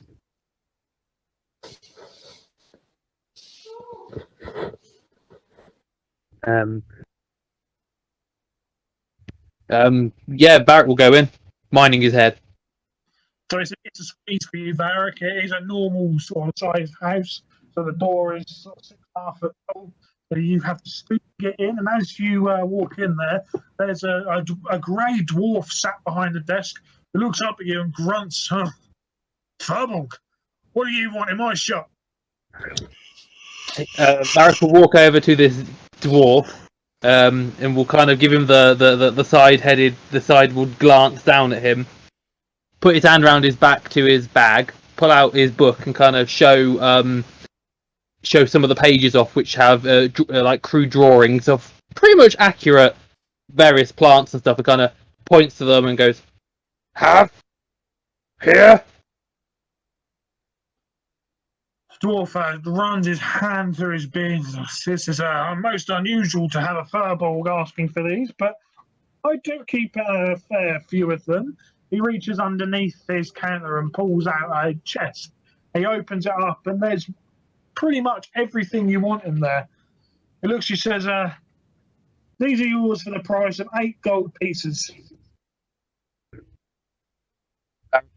Stares at him for a moment whilst the actual player looks through his inventory. Is it how big is his chest? Is this something I can shove in my backpack, or is it big? It's quite a size. It's not something that you could just stick in a backpack. It took the dwarf some effort to put it up on top of the countertop. Yeah, well, we all know dwarves aren't that strong.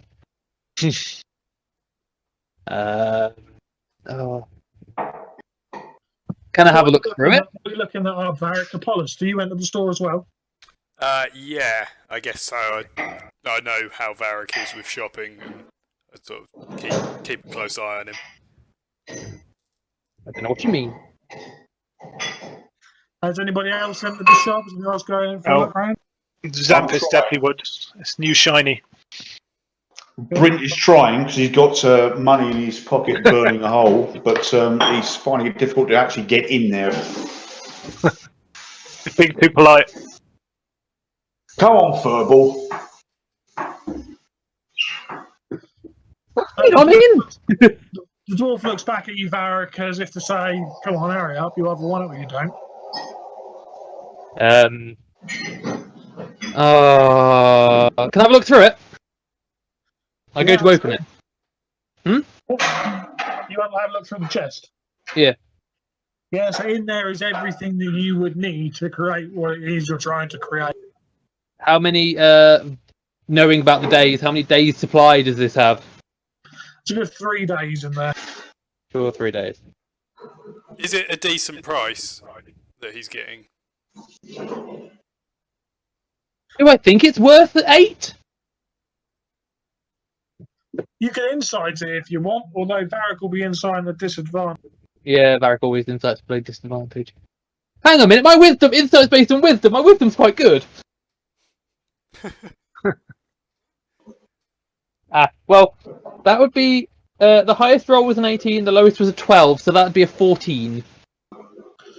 So 8 gold pieces is steep of that. It's not ridiculous, but it's certainly not as cheap as it could be.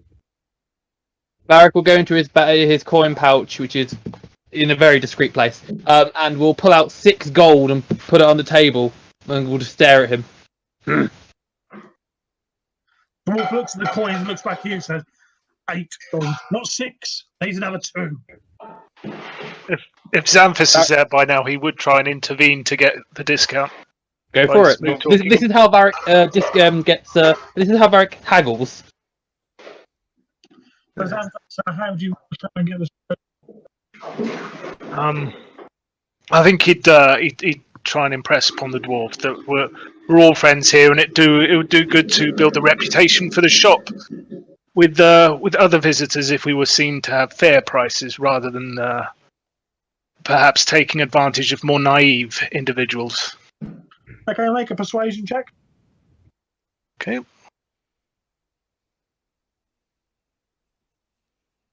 Are we persuasion? Oh, only an 8. That was ineffective. Yeah, the dwarf looks, he says, these prices have stood for many, many years.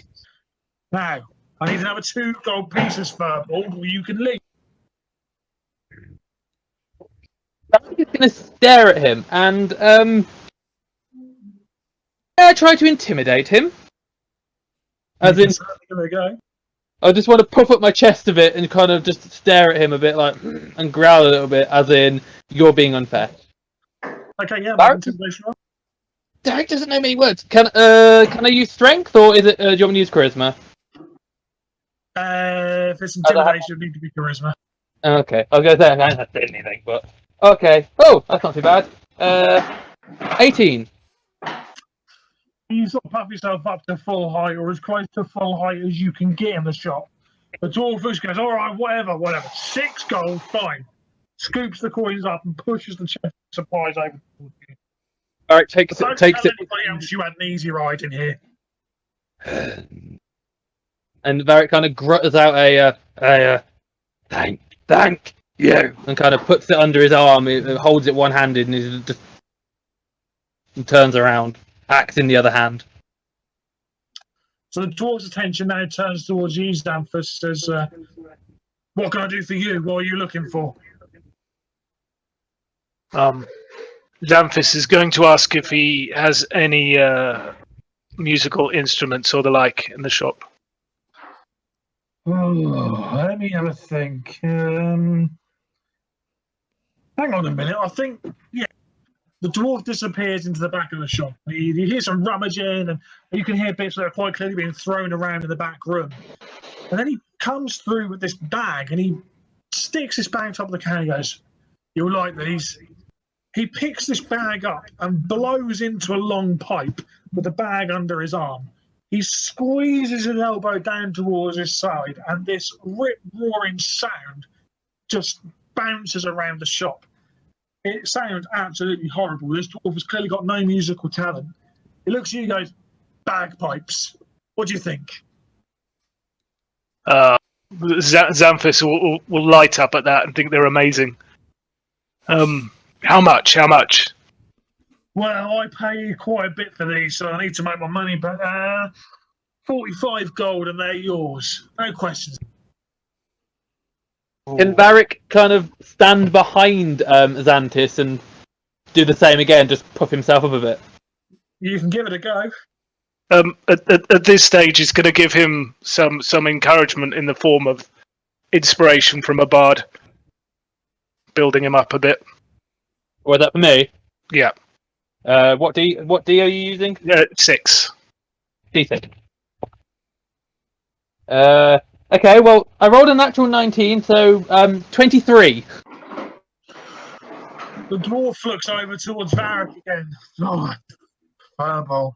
All right. Worth 30 gold. That's quite a bit less. Now, I'd be making the same money I paid for it, 30 gold. That's a fair price. Yep, Xanthus slaps 30 gold down on the bar and says it's a deal. Lovely. The dwarf scoops the gold coins into his purse and pushes the bagpipes towards you. As he pushes them, he squeezes the last little bit of air out of them, which means you can sort of fold them down into a reasonably small size pouch to put in your... Okay, lovely. Who else is in the shop? Apollos, you were in there.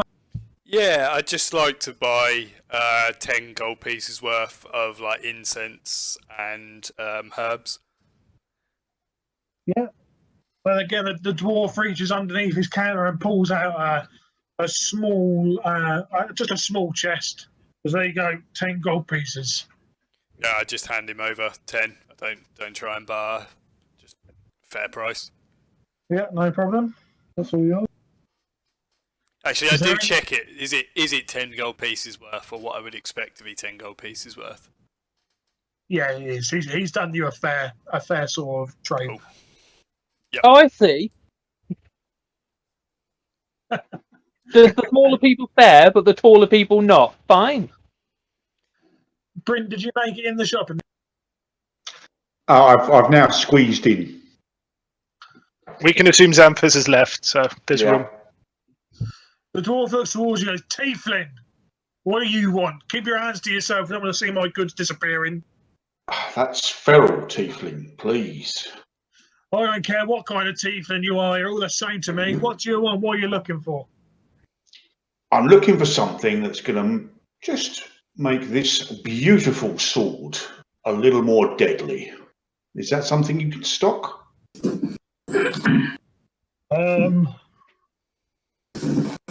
I ain't really got much here for that. A bit of oil, maybe. You might be better trying the blacksmith's for a wet.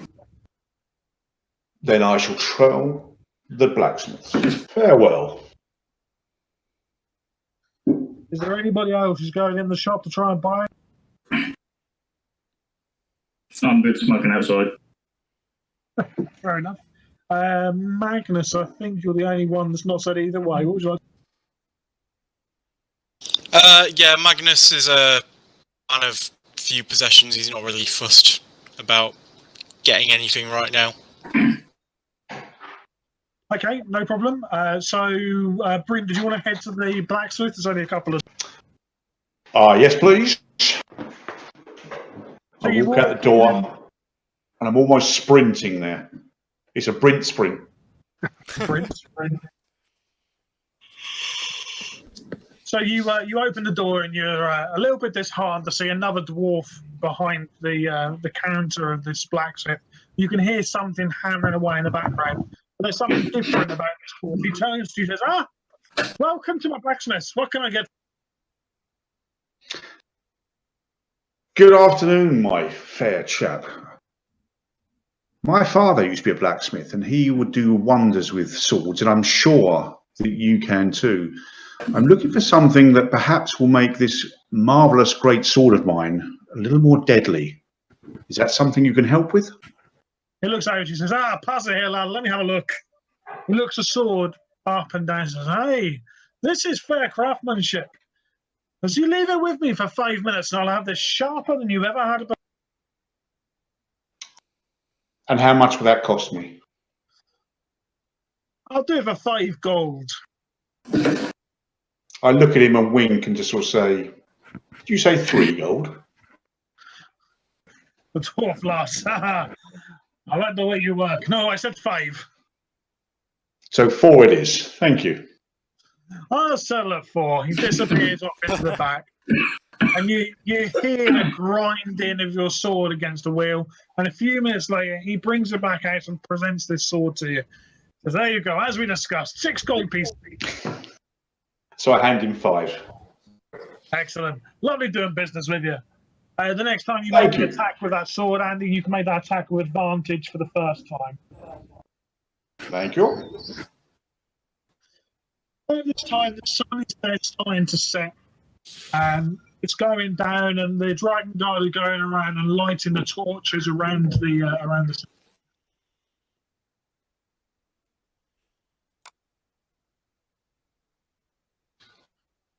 Do you guys want to head over to the gate?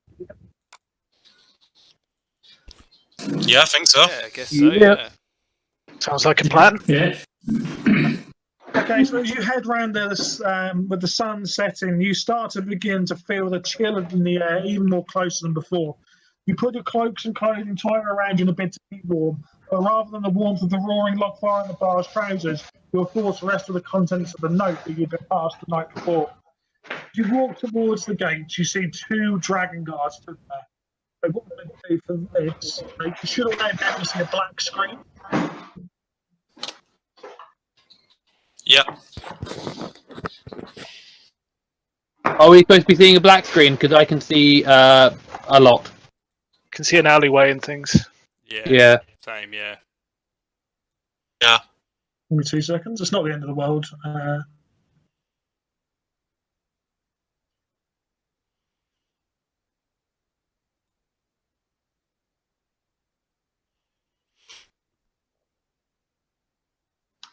Okay, you should now be able to see absolutely everything.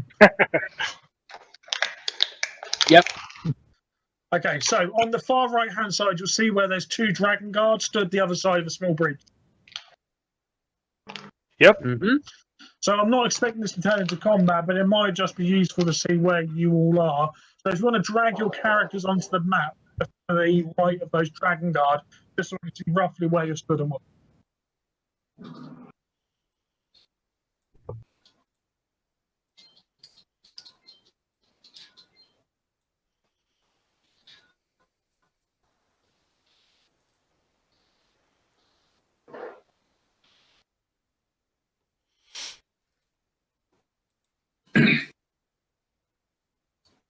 Are we missing somebody? Someone missing? Sorry, my screen's gone a bit. I'm going to correct it. Right. I'm having a few audio problems if you try to go with me for some reason at the time. There's me. Okay. So as you approach, the sun is more or less set. The Dragon Guard are stood there and they eyeball you as you walk towards them. As you take a few more steps, you notice that the Dragon Guard seem to be becoming more and more lethargic in their movements, a little bit slower. And as they go to call out to you, they fall to the floor, clearly asleep. Ooh. Can I tell whether it's a magical sleep? Do you want to do a detect magic, or do you just want to do an arcana? Just an arcana check, I guess. Yeah, make an arcana check. I get to add a d4 to those. So that is 17 total. You recognise that to be a sleep spell. You know that someone has just put those Dragon Guard to sleep. We need to be on alert. Someone's put those guards to sleep. Varric lifts his axe so it's no longer dragging on the ground. It wasn't you with your stories of gods, was it? Ah, no, my stories of gods are a bit more thrilling than that, friend. I think we have two choices here. We can either leave them where they are, or just check they're not hiding anything on their persons. As you start to speak, you hear a soft voice, and it simply says, "You're not the people who I was expecting to see here." And just off to the right-hand side of the bridge, a figure.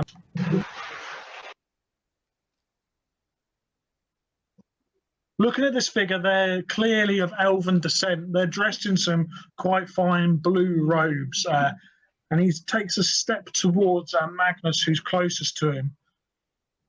And addresses you directly, says, "Where is my friend? You're not the people I was expecting to." Yes, I'm afraid your friend met an unfortunate end.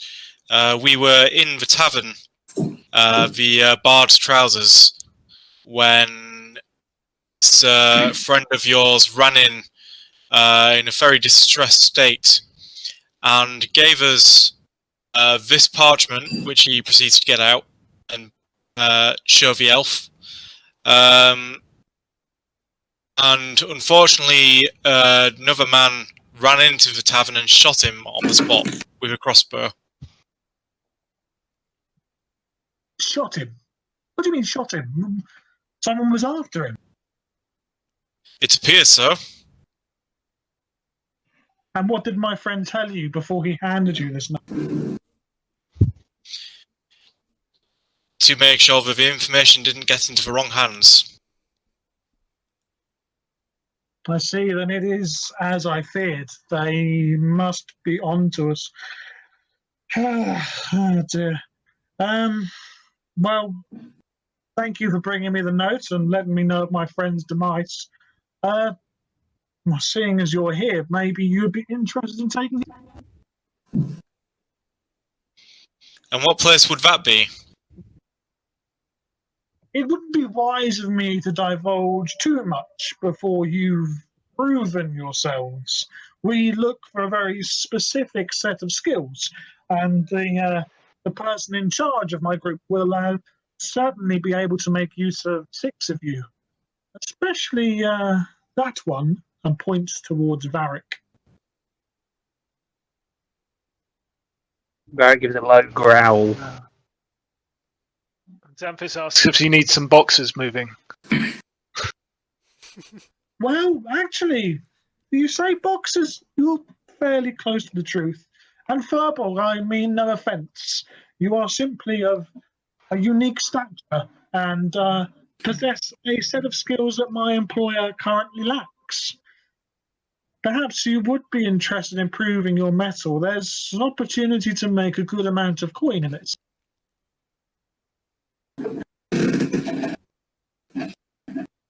Without Varric giving too much away, his ears have perked up slightly. He still looks like he's incredibly pissed off, but his ears have just ever so slightly gone upwards. You piqued his interest. I can see you're interested, Firbolg. Not a lot gets past my elven eyes. What are the rest of you? Minotaur? Sounds a bit too sneaky, but yeah, what are we actually doing then? You want to know what the job is? Well, I'll just do anything you say, am I? Well, it isn't my place to divulge the ins and outs of what's going on. I would need to let my employer know, but before I do that, you would have to do something for me before I can bring you in on this. Tell me, Minotaur, what is it that you look for? Well, not that I'm particularly fond of them anymore. Have you ever been to a gig? You must refer to the Gnomish Inventors Guild. This job will definitely be right up your street. What if I was to tell you that you would be closer to their ether technology than anyone has ever gotten before? Well, now you've perked up my rather large tail and just coughs and says it towards Brent.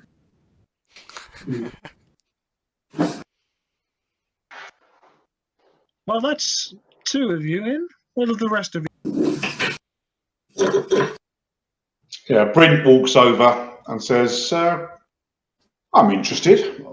I'm either going to get a nice purse of gold, which will help me with a bit of a spending spree, or I will find out that you are nothing but a gang of evildoers, and I shall enjoy slaughtering every one of you.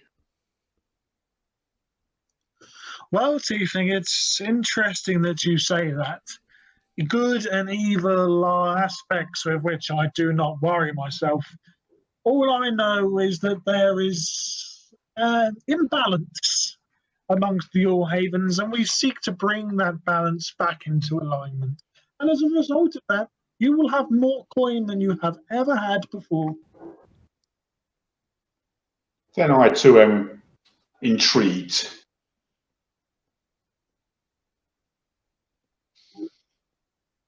Excellent. Xanthus is gonna walk up and stand next to his new tiefling acquaintance and say, he has absolutely no idea what's going on here, but he thinks it's marvelous, so you can count him in. Very good. Your skills will be more than welcomed. I'm going to suggest that seeing as the majority of you are in on this, that the rest of you will follow suit. Would that be fair? Wallace just nods. I must know, is it a worthy cause? This cause will get you more gold than you know what to do with. If you choose to use that gold for good, then yes, this is a worthy cause. However, if you choose to hold the gold for yourself or to use it for selfish causes, well, then you may also deem it to be a worthy cause. Rather suspiciously, Magnus nods, but he's definitely got some reservations about this whole shindig. Very good. And, wizard? Is it? Polish just nods. Nods along. Are you in? Yes, I suppose I'm in. Ferric is. Excellent. I was going to ask what we should call him. That's what I was saying. He looks to you, says, my name is Selenar. Okay. And that's going to be spelt how I just wrote it down from now onwards. Selenar turns to you, says, go and find this sword, come back to me in 3 days, and we shall take it from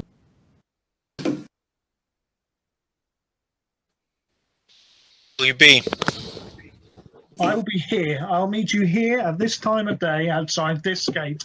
I'll deal with the Dragon Guard. Don't worry about them. You bring me the sword. Remind me where the sword was again? The orcs had it. Where were the orcs? The orcs are just outside the northern part of the city. Just beyond the farmers' fields, there's the start of a mountain range, and you will find their hideout in amongst the mountains. The guards, they may have seen us before they fell asleep. Is there any chance that they'll think that it was us that made them go to sleep?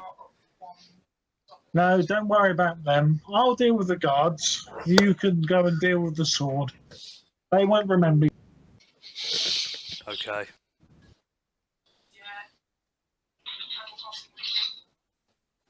With that, Selenar disappears into the shadows. And as he does so, the guards start to wake up. Run. Right, well, we'd best be off then. Polis literally does just sprint away. So obviously it's now night time, which means that the owner of the Bard's Trousers will be back. So you could head back to the tavern and rest up and then head out there in the morning, or you can go direct to the Orc Cave now, whatever you want to do. Did we get a gauge on how long a journey it seemed from what he said? It'll probably take you half a day to get to where the Orcs are. But then you have got to find the hideout, so that may take you a bit longer. That might be easier to do in the daytime. Well, is anyone particularly good at tracking in our number?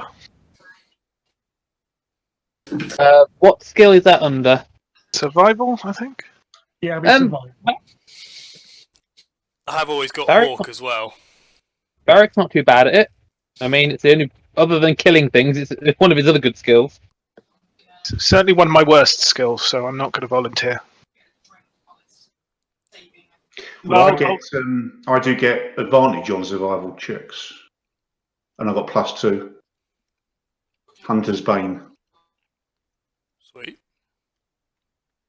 just sort of out of character, Xanthus is easily led, so he's going to go with whatever the consensus of the party is.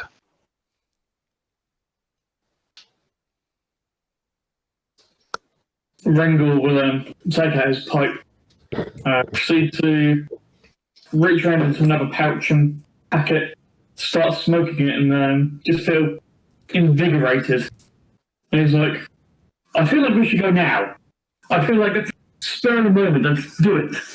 This is exciting.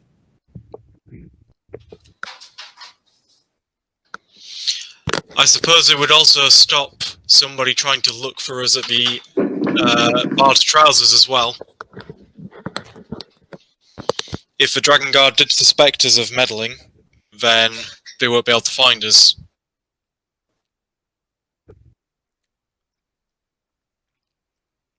Anyone else? No Or idea.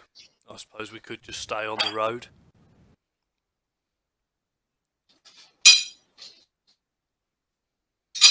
So does that mean the consensus then is you're going to go straight to the Orc Hide? Yeah, fuck it. Do you know what? Magnus is just going to make a decision. We're going to go.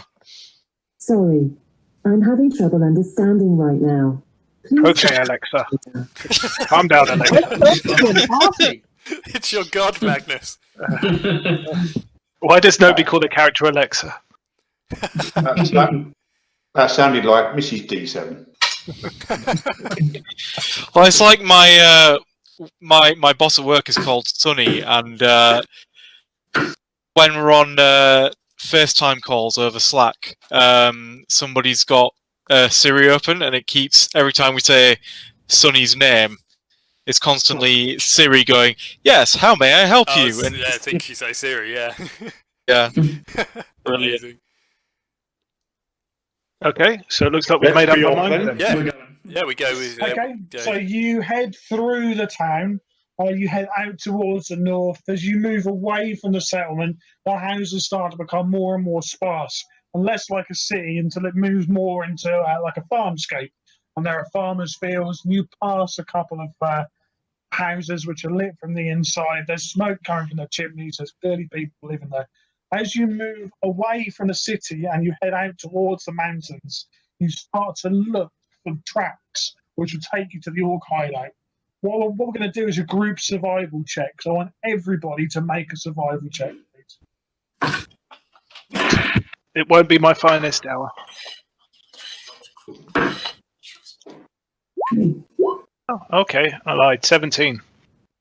15. 19. 8. 13. 4. Was that 4, Apollo? Yep, that was a 4. I thought, I might use my 11 from Portland. I was like, no, I can do better than 11, and then I rolled a 2. So,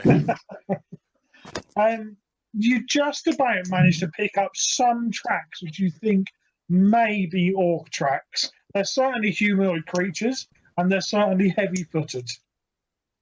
So you start to follow the tracks, and they lead off the beaten road into the forest. It's pretty dark in the forest, though. Does anybody want to make any light or do anything to help you guys see? I could cast light, but obviously we'll give away our position somewhat. I've got a lamp which is perhaps slightly more covert. Yeah. I have dark. Sorry, dark. So I can see shades of grey up to 60 foot.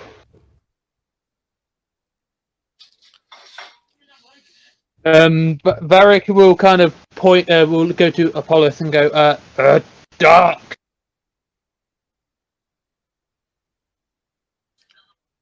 Apollos is Looking at gonna you expectantly. make an insight check.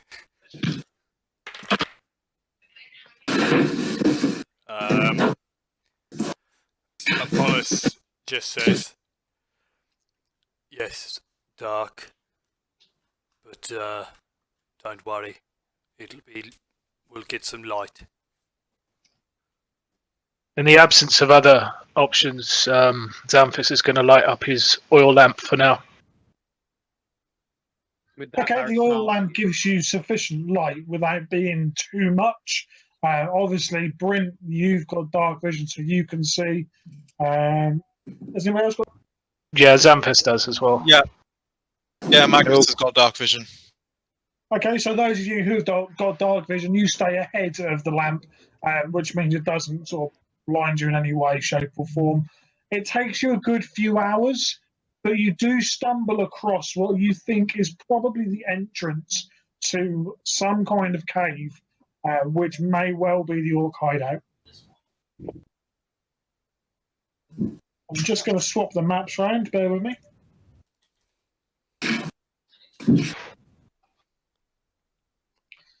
So hopefully you should all be able to see the cave entrance.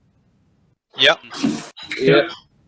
So if you want to arrange yourselves sort of where that path starts as to how you want to approach the cave.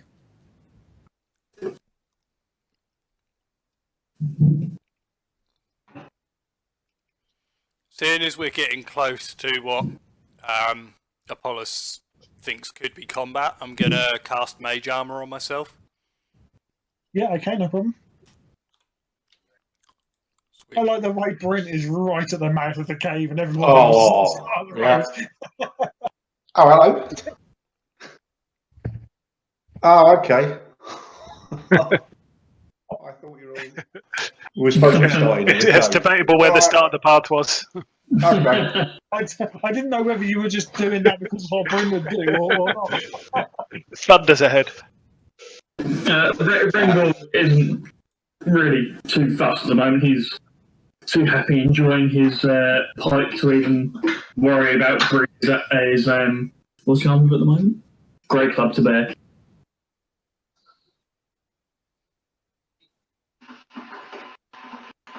Okay, so as you approach the cave's entrance, you notice that it is dark inside. Who's going to approach the cave first? Ooh, me. That'll be Brent then. So Brent, you walk up to the cave. I'm going to change your map, and then we're going to let you enter the cave and move into a position, and then we'll take it.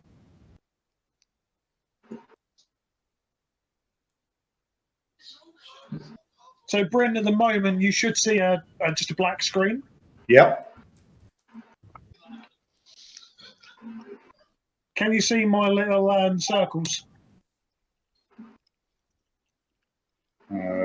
Yes.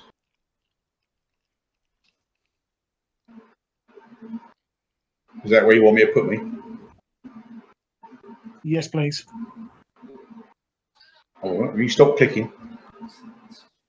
Yeah, hang on. I'm there. Perfect. I'm just going to move you into the cave mouth a little bit. Who's second into the cave? Magnus would go next. Okay, I'm just going to move you in. So,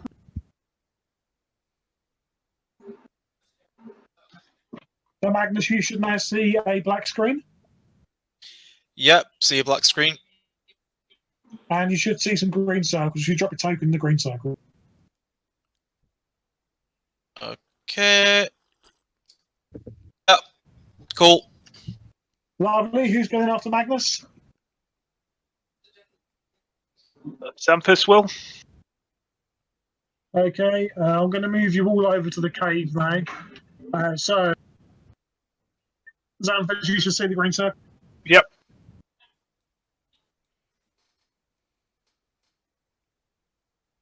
And a red circle.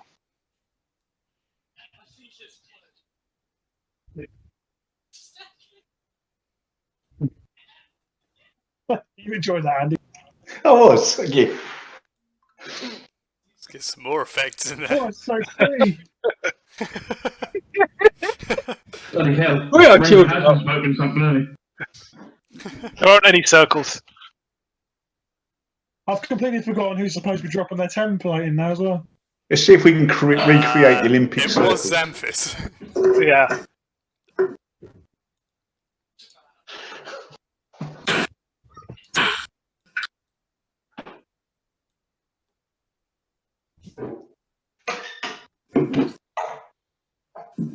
Are you able to drop your token in there, Xanthus? Okay, yep.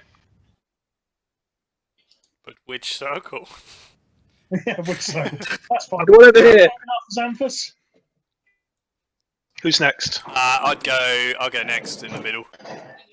Apollos. Cool. Game for the green circle. I'm guessing Varric would probably follow Apollos, wouldn't he? Yep. Cool. So Varric, you can go into that circle. Ooh. And that just leaves Rengar, who can come into this circle down there. Yeah. I'm not sure how long we've been using it, but that lamp has 6 hours worth of light in it. Total. Yeah, you've got plenty of time left in that. Whereabouts is the lamp? Is a lamp at the grape, sorry. Sorry, Xanthus has got the lamp.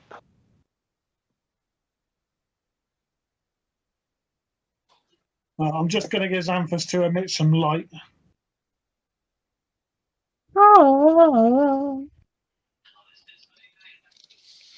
Are we meant to have 60 feet of dark vision? If your character should have dark vision, you should have to see dark vision. But now Xanthus is emanating light as well.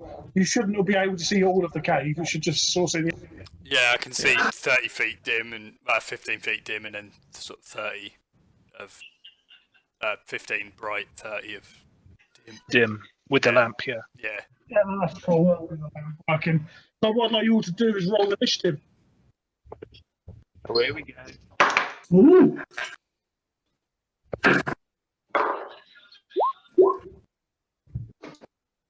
$16. Okay, make your rolls and just bear with me 2 seconds. Nice.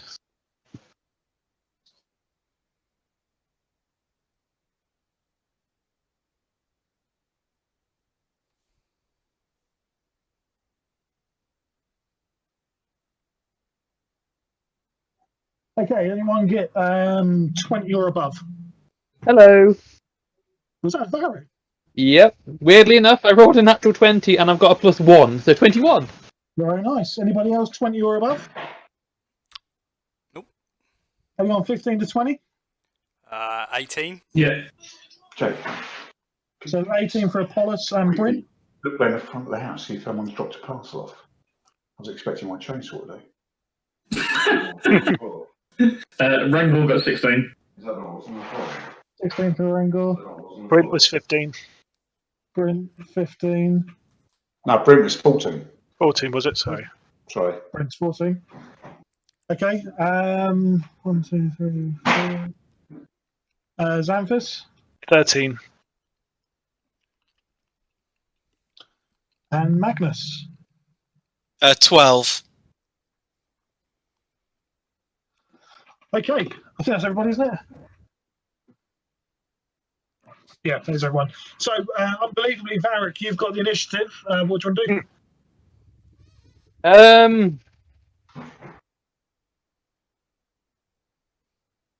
Let me know.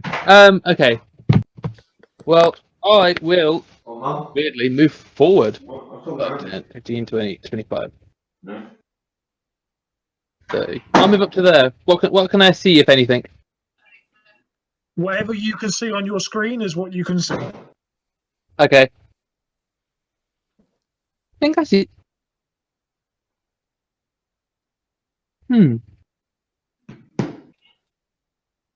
I think I can see something on my screen, as in something that could move. If I just pass that rock, you can probably just make something out. Make a perception check and just see what.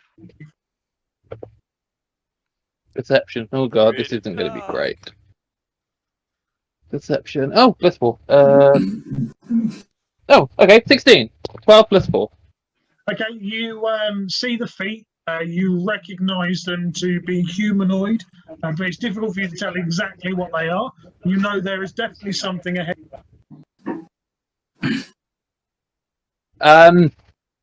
Is there? I sent you a question. Is there an answer to that question? What did you send the question on? Sorry. What did you send the question on, mate? Oh, messenger. Let me have a quick look.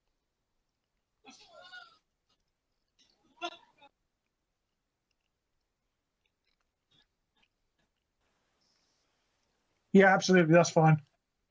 Awesome. In that case, I would have left the chest by the entrance. It's empty. I will raise my axe and I will use my action to move. Ooh, shall we try? No, he's a brute. Smack right there. Okay, no problem. Anything else for you for this turn? No. Oh, other than raging, no. Okay, that's fine. So you do instantly recognise that to be an orc. So, Apollos, your next. Oh, we're seeing Varric run off ahead. I'm going to move 10, 15, 20, 25, 30 to there. Can I see that orc that he's near? Yeah, you can see him from there. Cool. Then I am.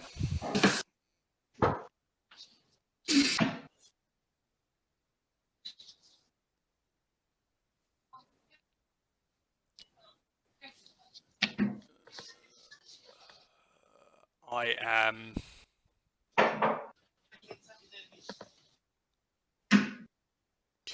gonna hold. No, I'm not. I'm gonna cast Tasha's Hideous Laughter on the orc.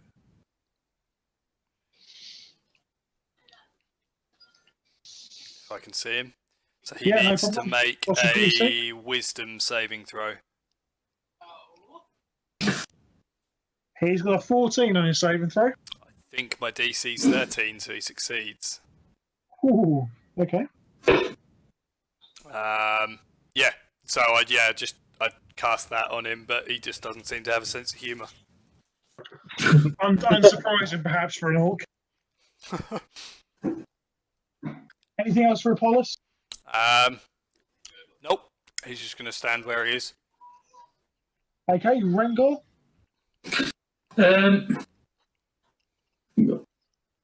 It's 5 feet square, isn't they? Yeah, they are. Move up to there. And I think he's going to use his action to light a torch. Yeah, no problem. So in your items, you should see a torch. If you drag that torch on top of your character, And then when you move, just move that torch icon with you, and that should light the room up a little more. Yeah, sweet. Okay, Brent.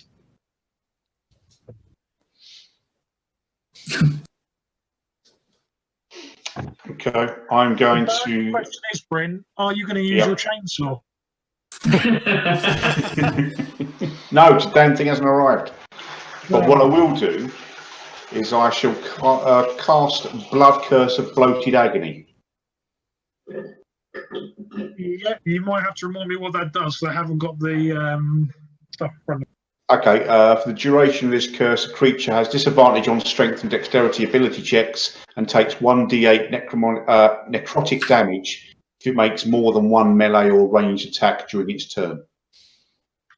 And it lasts for 1 minute. Yeah, no problem at all. Anything else from Brent? Well, other than readying my sword, no. Okay, Xanthus. Okay. I am going to walk on up. 5, 10, 15, 20. Can I get up to there? And I am going to use my action to stow away my lamp. Okay, no problem. I'll take that glowing light off. Anything else for Xanthus? That's me this turn. Okay, Magnus. Okay, Magnus is going to move up to there. Can I tell that this is an orc, did you say? Maybe 2 seconds, I'll have a good look. Yeah, you can tell that's an orc. I'm going to use Sacred Flame.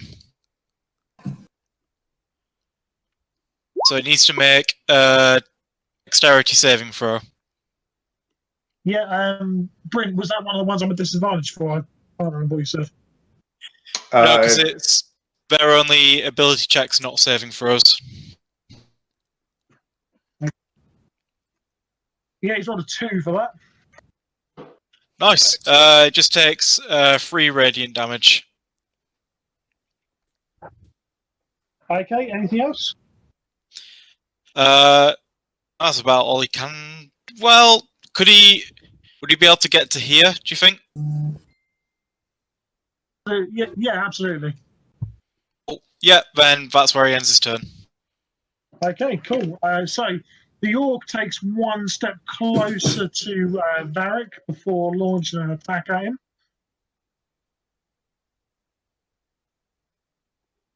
And rolls an 18 to hit you. Sorry, I have to chase the dog. What's going on?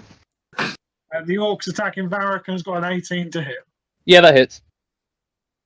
And that deals 9 points of slashing damage. Awesome. Barrack is getting angry. Well, he's raging, so 4. Yeah, that's fine. There's another orc that runs around the corner here in the commotion that's going on. But that is the end of the orc's turn. So back to top of the rank, Varric. What do you want to do? Oh, it's a shame I haven't got any of those. Barrack's going to move in between the two. Yep. He's going to swing and a hit at this one. And will he or won't he? No, he hasn't got. He's just going to hit him normally. So what is it? It's a. Okay. Oh, that's not the greatest. Does a 17 hit? Absolutely does. Oh, okay. Where's the d12? So that's 10 plus 4 plus another 2 for raging. So that's 16 damage. Yeah, you kill him in 1 hit. So that not yet. I haven't even got Great Weapon Master this time. It's a heavy weapon, so I can't use my bonus action against the other one. In that case, I will finish there. Okay, no problem. Just bear with me. I've just seen your message. Magnus. I'm just trying to sort.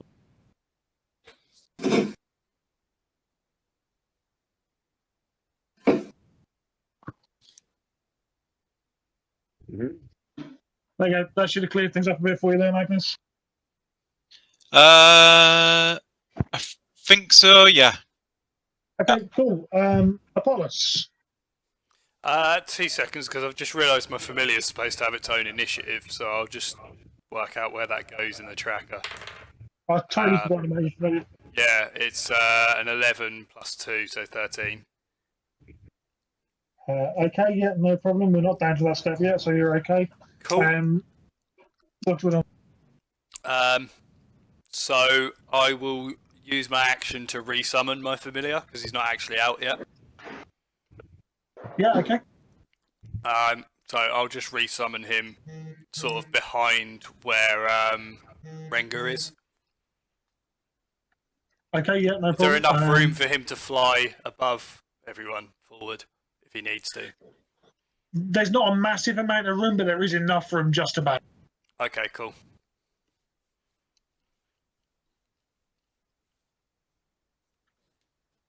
Okay, Rengar. Actually, no, I'm going to move him to... Sorry, I'm just going to put him where Varric is, like next to where Varric is. Varric's hiding around the corner.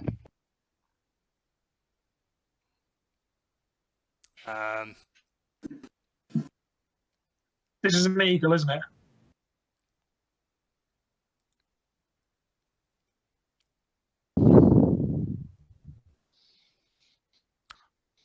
Sorry, Yeah. Chris, whereabouts do you want him? Yeah, sorry, yeah, I'm going to put him to the left of where Varric is. Yeah, he's a hawk, so yeah. That's cool. I'm just going to give you some ownership over that token. Sweet, thank you. There you go. So that you should be able to move that little eagle thing wherever you want to. Excellent. Ringor.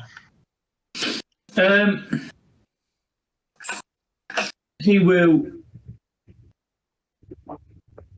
take a bit of a. He's going to go. Oh no, that's light. He's going to use Magic's movement light. He will. Oh god. Take a step back to there and charge at the orc. Yeah, okay. And then attack him. Roll. That is a 17 to hit. That absolutely hits. And that is 4 points of damage. Okay, yeah. Can he then use his bonus action for Goring Rush? So he's moved 20 feet to get into combat. Yeah, that's fine. So I'll make an unarmed attack with his horns, which is a natural 20. Nice. Very nice, yeah, absolutely. So that's going to be 2d6 plus his strength. That is, what's his strength? That's 13 damage, and if he's live, he gets pushed back. Oh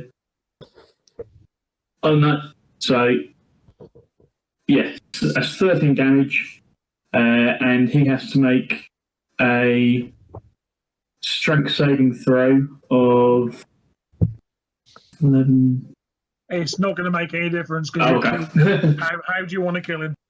As I charge towards him, he's literally going to be impaled on my horns. Because the horns have killed him. I'm going to have to push him, physically push them off onto the floor. Very nice. Anything else from Rengar? No, he's pretty happy with that. Okay, Brint. I'm going to just move it on around. See if I can see anything else. So from where you're stood, you can't see anything. You can see that the passageway carries on up north. You can't see anything else in there. Right, okay. In which case, I shall just cast my cantrip to put a little whisper behind Rengar that says, "Lucky bastard." Nice. Xanthus. I'll move up, I suppose.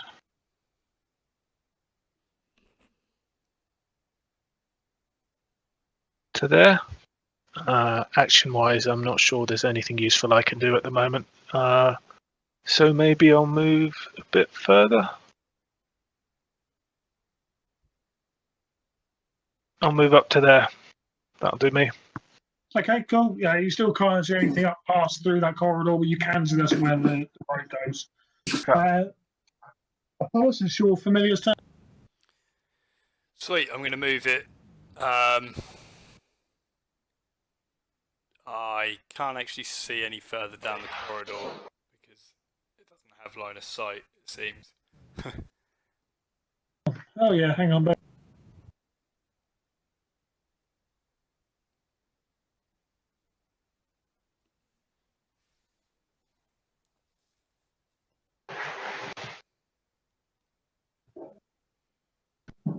Got some sight now? Yeah. So 5, 10, 15, 25. I don't want to send it super far. It does have 60 feet flying, but I want to send it really far. I'm going to send it to there and just kind of peek round that corner. Okay, so so you can obviously see what you can see on the map, so you can see what the smaller thing is quite clearly. Yep. The larger thing is a creature the likes of which you've never seen before. It looks like an oversized orc that has bits of bone tied round to it in kind of makeshift weapons. It's drooling and is kind of worked up. It looks repulsive. It looks hideous even by an orc standards. Currently, I can't actually see this. It's only the hawk that can see this at the moment. Okay, that's fine. Right? Until my turn, I can't actually look through its eyes. That's fine. But yeah, the hawk just kind of gets to that point and then stops. Okay, yeah, no problem. Has it been seen? Has the hawk been seen? No, not yet. Okay, it's going to come back our direction then. That's its full movement, I think. Okay, cool. Has the hawk landed? Not yet. No. If it was black and it had landed, then that would be Black Hawk Down. Oh, you knew that's where you were going. I knew it was coming.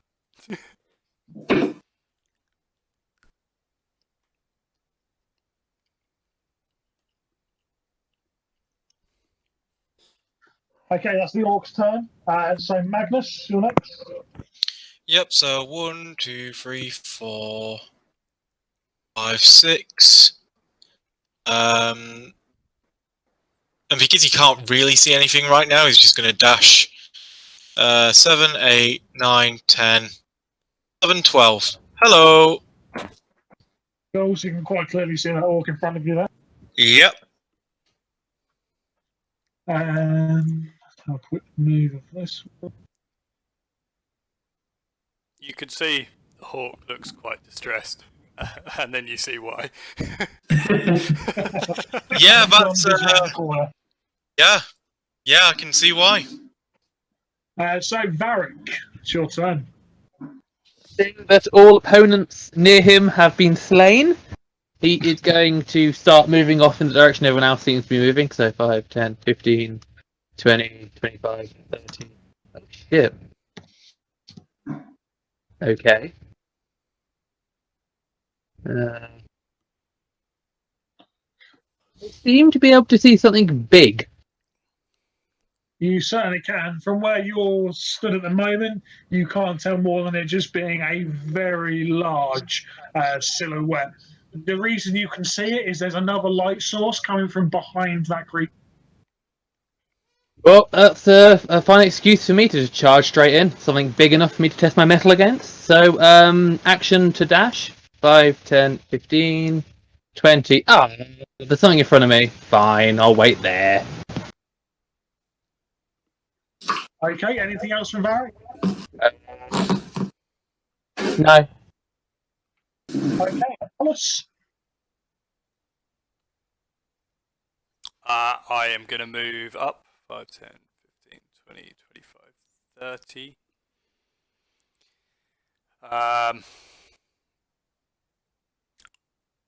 Can't really see a huge amount from where he is at the moment. So he is going to hold Shocking Grasp as an action.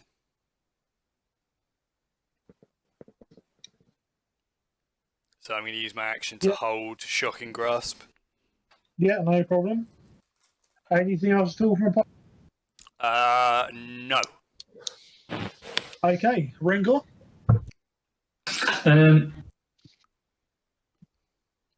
Oh, sorry, I will look through the bird's eyes as well. Okay, so that just reconfirms what the rate told you at the bird could see. Yep. Switch the one. 15. Right, move up to here.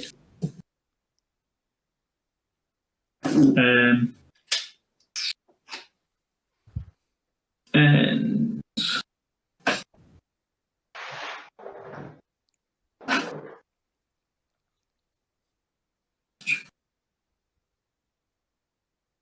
who have we got up front?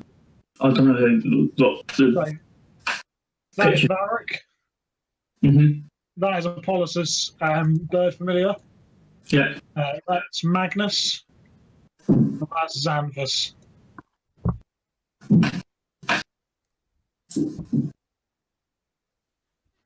Magnus, what are you? I can't even remember now. Say again. What is your character? I can't even remember now. Aasimar Cleric. I will, as my range at 30 feet. 15, 20, 30. Yeah, as my action, I will cast Sanctuary on Magnus.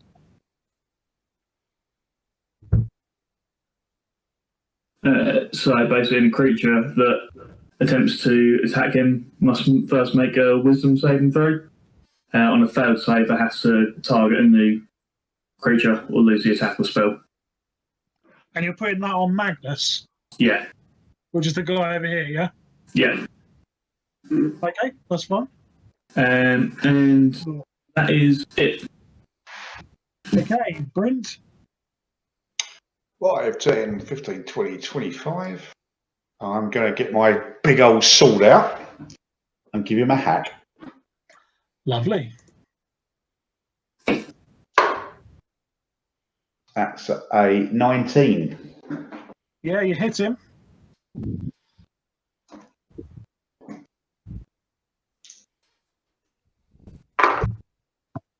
Oh, don't see that often. Double 6 plus 2 is 14 damage. Nice. Right, so you lay into that orc and you hack and slash your way through him, and he is still standing, but only just. Anything else from Brent? I think I will also cast, as a bonus action, my bloated agony spell. Ooh, what is that? Was Oh, is that? Sorry. Was that the same one you did last time? Yeah. No, different. Yeah. No. Same one. So you take, was it 8 damage if he does more than one attack? 1 D8. Yeah, sorry, D8. Yeah. Okay, cool. Anything else for Brent? No, that's it. Okay, Xanthus. Okay. I shall move up. Where? Here. And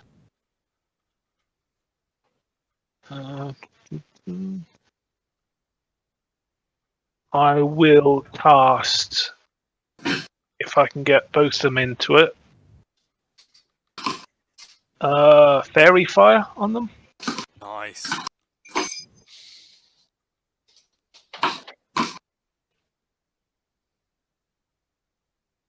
So cast Fairy Fire?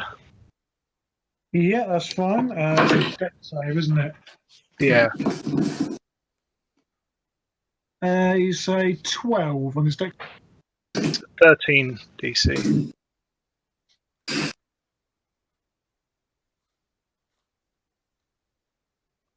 Also, as you said, is 10 foot light. And it's advantage if he's attacked as well, isn't it? Yeah. Yeah. Okay. Anything else? Nope, that's me. Okay, Apollos, as you're familiar. Cool. He is going to move to here, or sort of like in that gap that he can get into there. Yeah, that's And using his reaction, he's going to cast the spell that I held. Which he can fucking do. grass. Yes. Which is that a dex A melee save? spell attack, isn't Or is it? it? It's a melee spell attack. Yep. Yeah, I get advantage because he's got Fairy Fire on. Yeah. you certainly do, yeah. Cool. That is a 15 to hit. Yeah, that hits. Cool. He takes 1d8 lightning damage.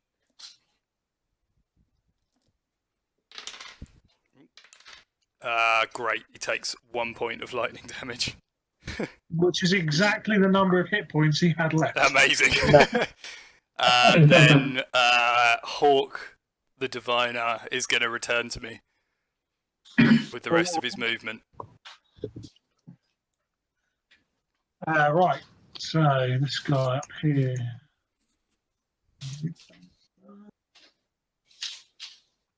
Magnus. Okay. I apologise to the person that cast Sanctuary on me. Magnus is going to move there. And is going to cast Thunder Wave, and he's also going to use his Channel Divinity to cause maximum damage. Jeez. So that'll be a DC 13 Constitution saving throw. Yeah. Find the right stat block.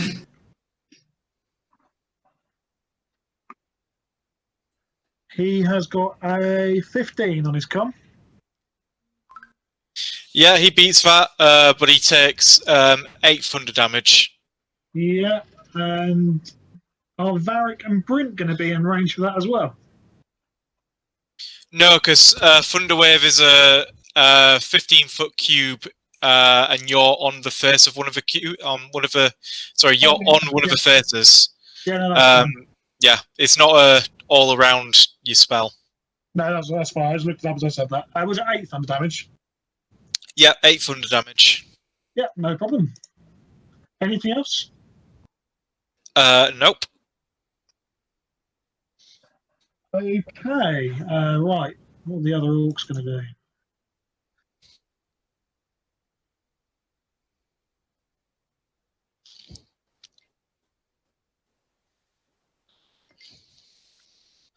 Okay, this massive creature that is now right in front of you, Magnus, is just and into you.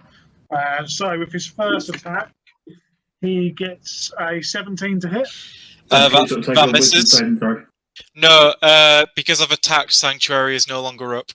Oh, right. The second attack is a 24. Yeah, that hits. And he deals 10 points of bludgeoning damage to him. Okay, and Magnus is going to use his reaction to Wrath of a Storm. So, it's basically the same thing, except big orc guy needs to make a dexterity saving throw. Okay, a natural 1. Amazing. Yeah, so he takes 9 thunder damage.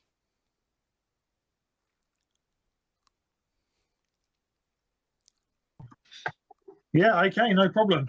As he takes that damage as well, because it was a natural 1, he staggers back just 5 feet there. But not outside of your combat range. I've just realised. No, hang on. Yeah, I'm looking at the wrong thing. Never mind. No. Okay, cool. So back to the top of the round, Varric, it's your turn. Seeing that the orc in front of him has been slain by none less than a hawk, he's going to 5, 10, 15, 20, run over to here.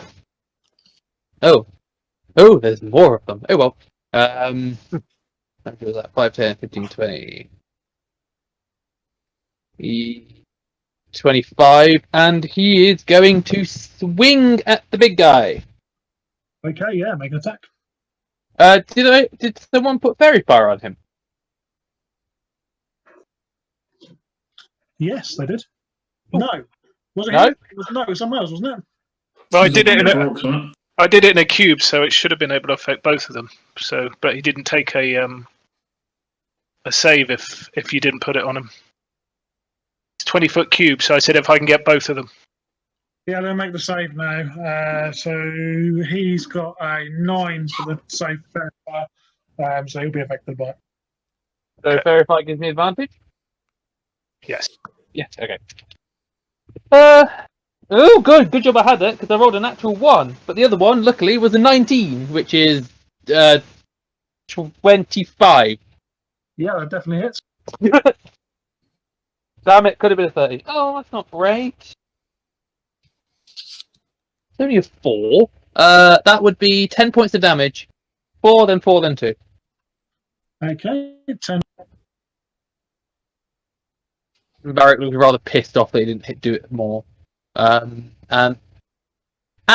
he will use his bonus action to turn invisible. Oh, nice. And why not? And why not? So yeah, he's invisible to the beginning of his next turn. Okay, that's cool. Apollos?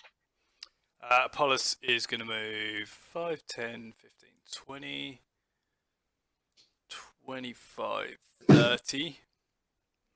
And I am going to use 15-foot cone.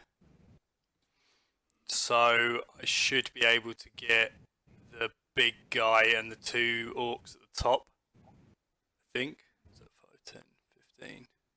Maybe just the 1 orc at the very top. Yeah, I think you can get the one at the top of the big guy. Yeah, I'll get the big guy and the one at the top. Yeah, I missed what the spell was, sorry. So I'm going to cast Colour Spray, which is 60-10 worth of hit points that it will affect. Okay, yeah. So let me just grab enough d10s. So 10, 24, 27. Affects 36 hit points worth of creatures. So you start with the lowest, don't you? So it's going to be the little guy is blinded by it, but the big guy. The big guy isn't. That's right. Okay. That is all I'm going to do. Okay. Rangor. Being as soon as he can see absolutely nothing.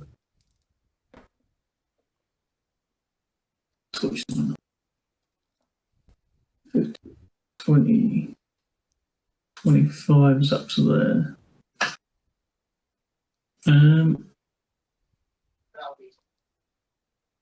We'll have to stay there. So if he can't do anything else, can't get past.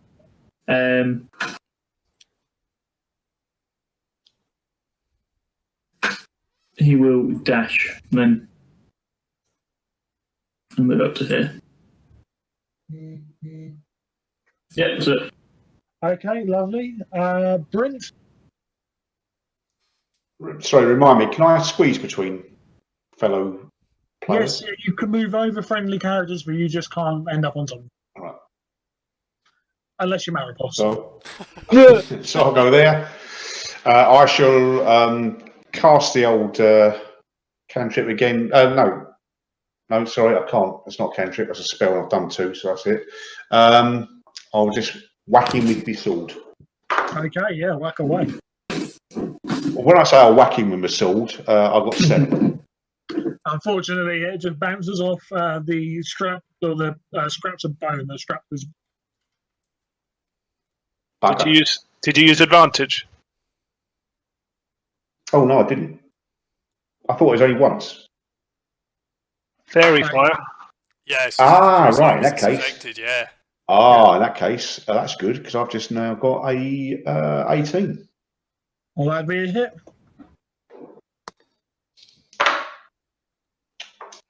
Six damage.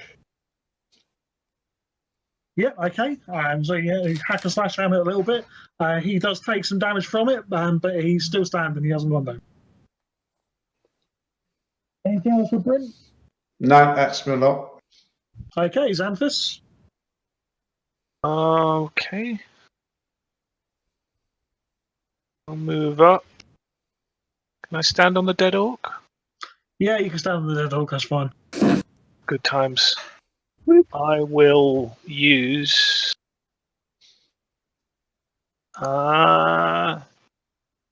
Eldritch Blast to shoot at the main guy. Yeah, absolutely. Right. Where's that? It is.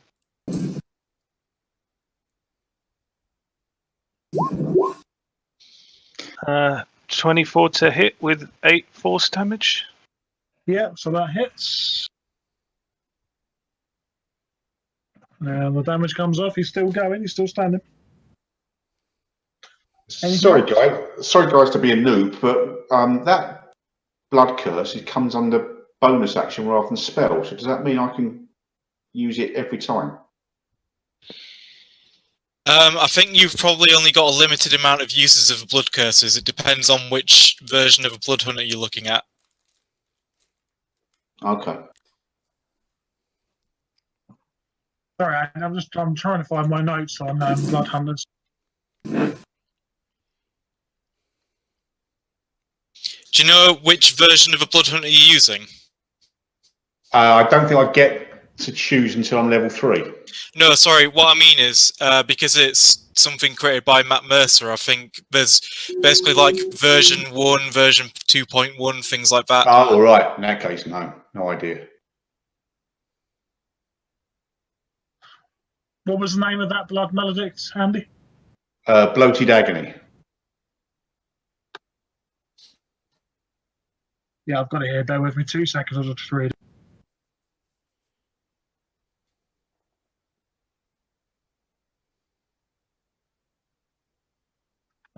No, that's not a spell. That's an ability. So you can just use it as a bonus action. Yeah. Although it says you can use this feature once. Yeah, you can use this feature once. You regain all expended uses when you finish a short or long rest.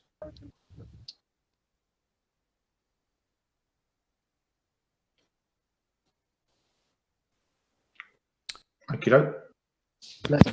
Yeah, you get to use it twice at 6th level. I believe. Yeah. If it's the same one, obviously. Yeah, it is. Yeah, it's one on D&D Beyond, I think. Yeah, I would assume that's the official one. Sorry, that was Bryn's turn, wasn't it? Yeah. Okay, so Xanthus. Yep. Yeah, it's your turn. What would you like to do? Hang on 1 second. I'll just hit him with the Eldritch Blast again. Okay. There we are. I still got things, so I'll try with advantage. Try it again. 18 for 6 damage. Yeah, that's all good.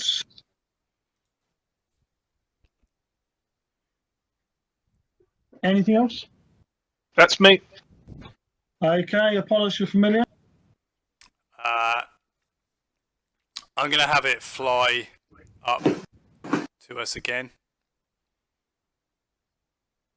And just sort of sit there. Okay, cool. Anything else for it? No, I don't think so. Can it use the help action? It says it can't attack, but it can use actions. He can use the help action, but because he's already got Fairy Fire on him, it's not going to make a difference. It would depend on what action you want him to do as to whether you could use the help action, see whether it's reasonable or not, given the Yeah. fact that it is. Yeah, to be fair, yeah, if he's already got fairy fire on him, all I was going to do was give someone advantage on an attack, but it's probably not really going to help that much, so I'll just keep him there. Yeah, okay, no problem. Magnus. Yeah, so Magnus is just going to stay where he is and attempt to hit this guy with his Warhammer. I'm getting a 13 misses. A 13 actually hits. Nice. Ooh!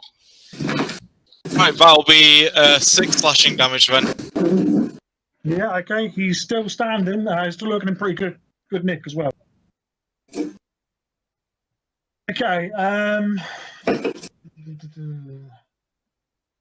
so what the big guy does next is he takes these massive fists and just starts pounding left, right, and centre. And he makes one attack against everybody within 10 feet of him. So, Varric, you're invisible. I'm invisible. Okay. So he misses you by miles. Whip. Rendor, I'm going to go out on a limb here and say an 11 misses. Yeah. So 19 to hit you.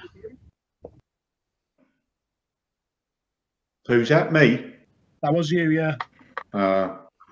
You're cruel to me. Sorry. Oh my god. 12 points of bludgeoning damage. Jeez. The little bird. 12 to hit that. Yes, it misses! Oh, him and his 2 hit Magnus. points live to fight another day.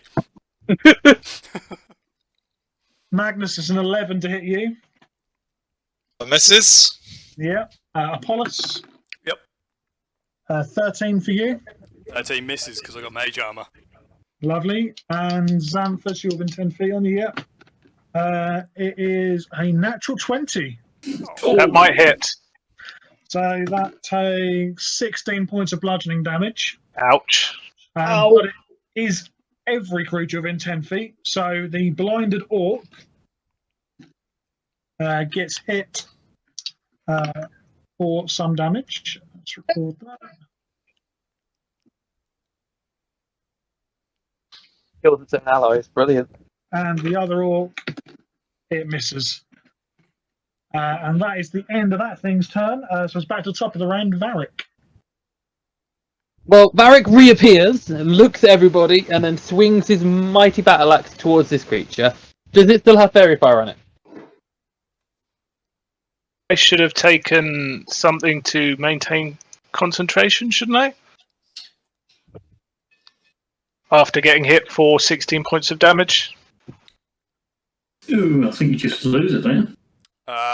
Concentration is The it's con saving either- throw. Yeah, it's either half the damage or 10, whichever's higher. So So 10. would be the So DC. it's a con save, was it? Or Yeah. Constitution save, yeah. Okay. Oh no, that's got advantage on it. Hang on 1 second. I mean, usually just take the left one anyway. Okay, yeah. Okay, well that's a pass for that one. Awesome. Sweet. I managed to keep it going with my 1 hit point. 1 hit point. Yeah. Bloody hell. Jeez. Well, Varric, you're attacking well.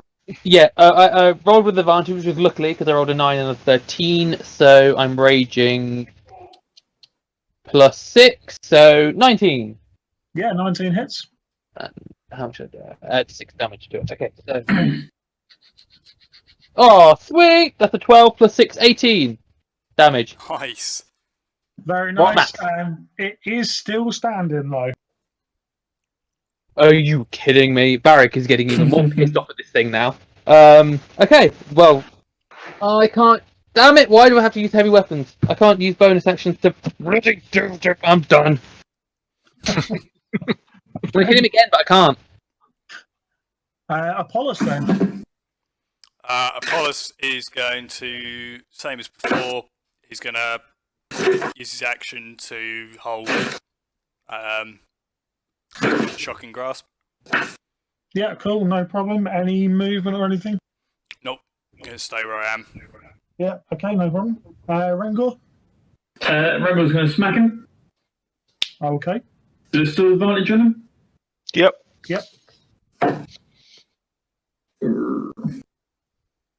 That's a 16 to hit. Yeah, 16 hits. Yeah, and damages. That is 9 damage. And then, does he class as one size bigger than me? Yes, he is. And then I use my bonus action to make him save a strength. Unless it already gets pushed 10 feet away. Sorry, was that a strength save? Yeah, strength save. 8, 9, 10, 13. Got 24 on his strength save. Jeez. Well, alright, Billy Big Bollocks. Could have just done it with a 14, but you know. Yeah. And that's him done. Okay, Brent?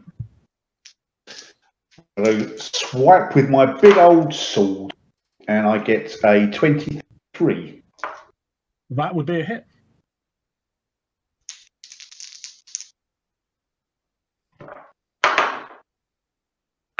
Ooh, I love these dice. 14 damage. Very nice. He is still going, but he's now starting to look like he's being worn down a bit. He's starting to slow down a little bit, but he's still upright. Xanthus. Okay. I am gonna get out of the lovely 10-foot range, and as a bonus action, cast Hexblade's Curse on him. Yep. And then Oh, Ash, that guy is no longer blinded. It only lasts Thanks, one round, thanks. apparently. There we go. I was just reading through the spell again. I thought it seemed really OP for a first level spell. So what?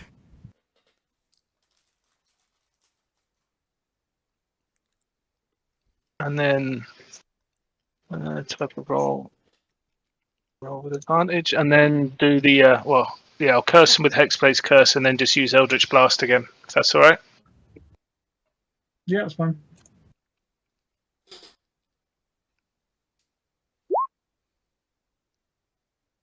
That's a crit, 10 force damage plus 2 from Hexblade's Curse, so that's 12.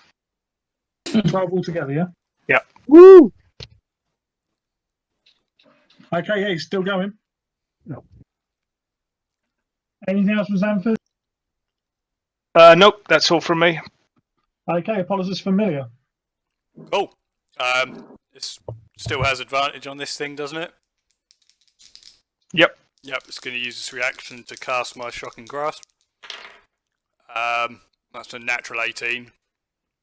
Yeah, it's a hit. So it does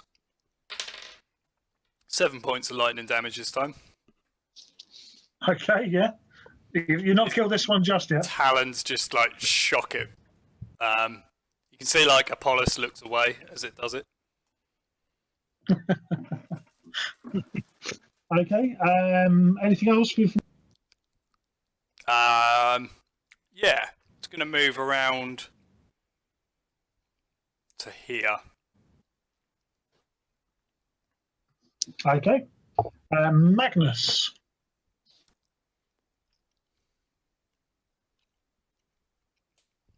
Or is it my turn? Is, yeah. Sorry, it's just you keep cutting out, and I'm not sure whether you're saying it's my turn or you're just stopping. Okay, no, sorry. It is your turn. Cool. Yeah, so I'm going to move up to there. And yeah, going to attempt to hit him. Warhammer. Battle axe again. Yeah, crit. 14 damage. Nice.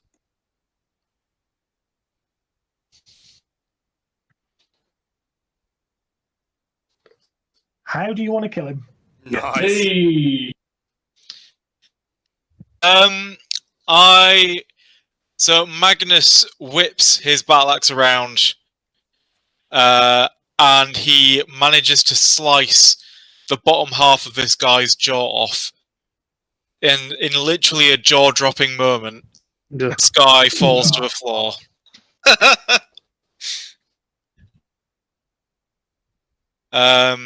Yeah. That healed me for 4 hit points because he had my Hexblade's curse on him. Nice. 5 whole hit points. Okay, so that's Magnus's go. So it's the orc. So the first one.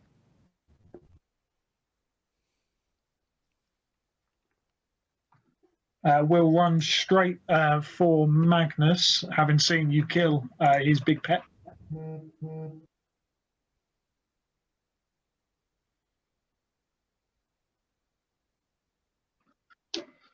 So his first attack is an 11 to hit. That's a miss. And the second attack he makes is a 19 to hit. Yep, that hits. And that causes 14 points of slashing damage. Magnus is down. Damn. Okay. He's just been relishing in this moment of slaughtering this giant guy, but just gets blindsided by this smaller guy. as Can't he win them all. So the next one. Seeing the sheer size of Varric, he rushes up to Varric to try and take him on, prove his mettle. His first attack is a 24 to hit. And that is 6 points of slashing damage.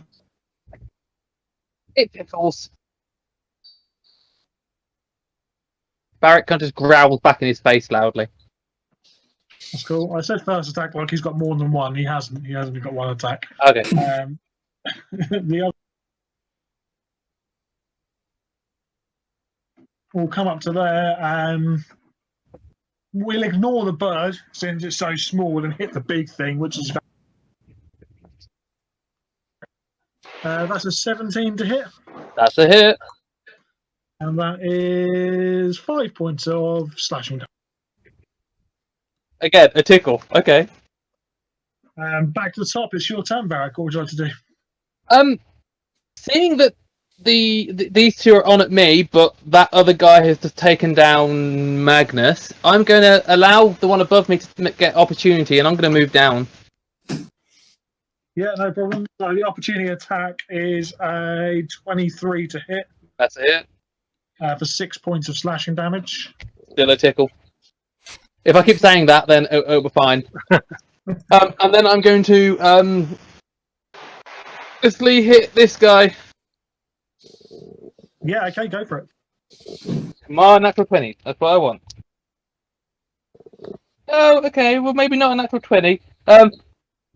18 plus 6, 24. That's still a hit.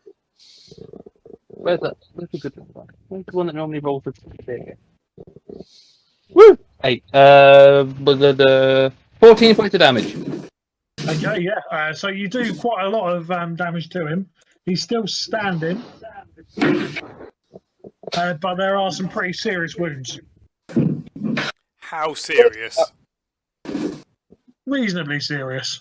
Is he bleeding? Yeah, he is. Cool.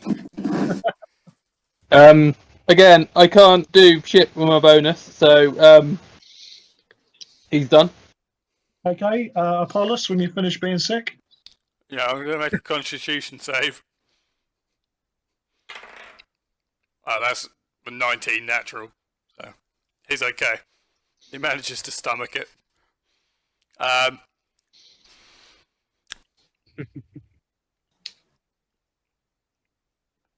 Just going to do the same as before. Was that hold in action? Holding a shocking grasp again. Ready to cast through the bird. Yeah, no problem. Rengor? Rengor will. Something else. There is. God, these symbols don't matter. So which one of these is Magnus? Because they're not the same as the pictures below. I'm getting so confused. And now they're upside down as well. Right, there we go. Right, okay.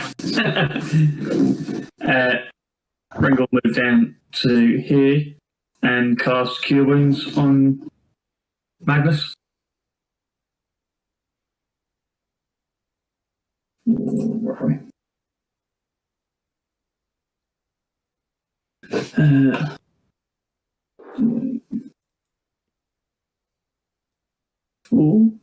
10 HP. Nice, thank you. And Reet. Anything else for Rengor? No, he's pretty happy. The rest can be dealt with. Okay. Bryn? Okay, I'm gonna have a little swipe at this guy. Yeah, absolutely. Oh, a nat 20. Nice. Yeah, excellent. Yeah, great. What we like. 14 damage. Yeah, okay. So you don't quite kill him, but he howls in pain as you hack away at him. Anything else from Bryn? I'm going to try and distract the others by casting my cantrip just to make this fire flare up in brightness. Okay, yeah, cool. I'll make a save for them at the start of their turn and see whether they get distracted. Xanthus. I will shoot the orc closest to me with an Eldritch Blast. Okay. 23 for 5 damage. Yeah.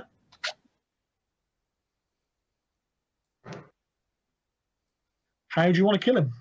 Nice. I'm assuming just hand straight out and then a hole goes all the way through him. Oh, awesome. Anything else? Nope, I'm fine where I am. Okay, it's your bird's turn, Apollos. Cool. He is going to cast it at the one next to Varric. And I'm going to use my portent roll for it, because I know that will give it a 16 to hit. Which will definitely hit, yeah. Cool. And then takes 8 points of lightning damage, max damage. Very nice.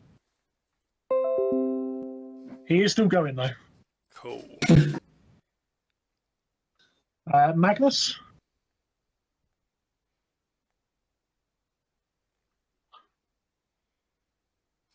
Again. What would you like to do, Magnus?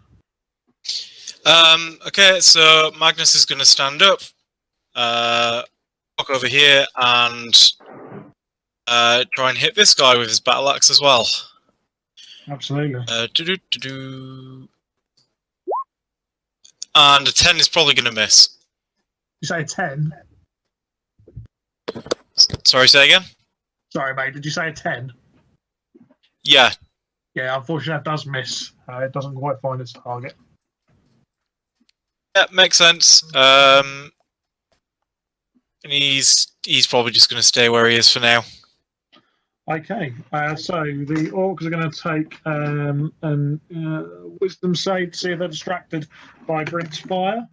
The first one is all right. The second one, however, which is the top one, does get distracted by it and just takes a slow amble towards it. But the second orc is going to make an attack against Varric.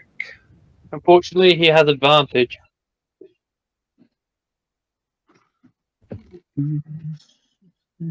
21 to hit. 21? Yep. Yeah, that hits. And 7 points of slashing damage. So 3? Yeah, absolutely. Sorry? Yeah, 3 points, yep. Cool. Okay. Which also now means it's your turn. I think Varric will return the favour. Seeing that his friend, well, seeing that Magnus is now up and right next to him, he kind of realises that he's not dead, so he'll just swing at this guy here. Okay, yep. Oh. 15. Yeah, 15 hits. That would be a 12 damage in total. How do you want to kill him? Varric kind of cracks his neck, the muscles in his, the muscles and the bones in his neck slightly, leans over this guy, roars at him, and then just chops his head off. Like he's playing golf. Very nice. And then with his movement, instead of stepping over the guy, he'll just walk through him before he's even hit the ground and stand right behind the other guy. And kind of tap him on the shoulder. The orc is still a little bit fascinated by the spire at the moment. With the roll he made. So Apollos. Apollos is going to move just up here. And yeah, same again. He's just going to hold that shocking grasp again. Yeah, no problem. Just Okay. in case it's needed. Yeah. Rengar? Is he sort of beaten up, or is he all right? He's looking all right. He's looking all right. Okay. We'll go. Yeah, we'll move up to here, and we will smack him. Yep. Ooh, what is that? So 14 hit, Yeah, that hits. and then 7 damage. Yep. And he'll also use his bonus to force a strength save or push back 10 feet, DC 13. He fails. Can he try and push him into the fire? Yeah, go on. Make an athletics check. 17. Yeah, absolutely. So you push him Sweet. and clear into the flames. You can do D6 fire damage to him. Awesome. 2. Cool. So he. Have it. Say again. Have it. Have it. Yeah. He stumbles into the fire. Some of his clothes catch light. He manages to put them out before he suffers too much damage from it, though. But he's still standing. Brent. Okay, I'm gonna march over, get my sword, and have a slash. 17. Is a hit.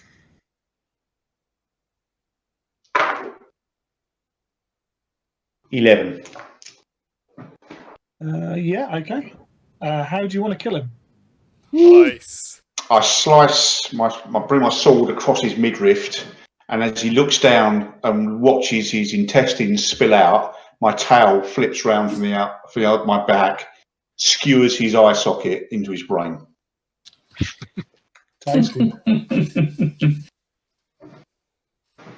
And that's what you call a tail, fuzzball. Nice. Awesome.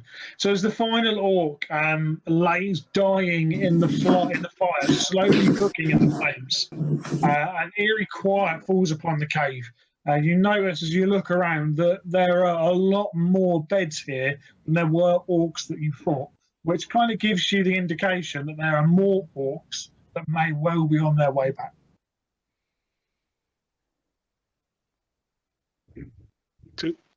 I'm going to start searching this body because we're obviously looking for this sword, and I don't know whether one of these are carrying. So I'm going to search this body and see if the sword's there. Which one are you searching? The one that I just killed. Oh, okay. Yeah, make a perception check.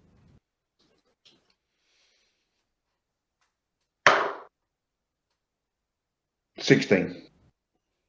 So you don't find anything that looks like a magical sword. You find a rusted axe, scraps of leather armor, and charred orc flesh, but nothing that's. Magnus is going to go have a look at this chest over here. Okay, you try and open the chest, but it's locked. Ooh, I have proficiency with thieves' tools. Ooh. Magnus says, "This chest seems to be locked.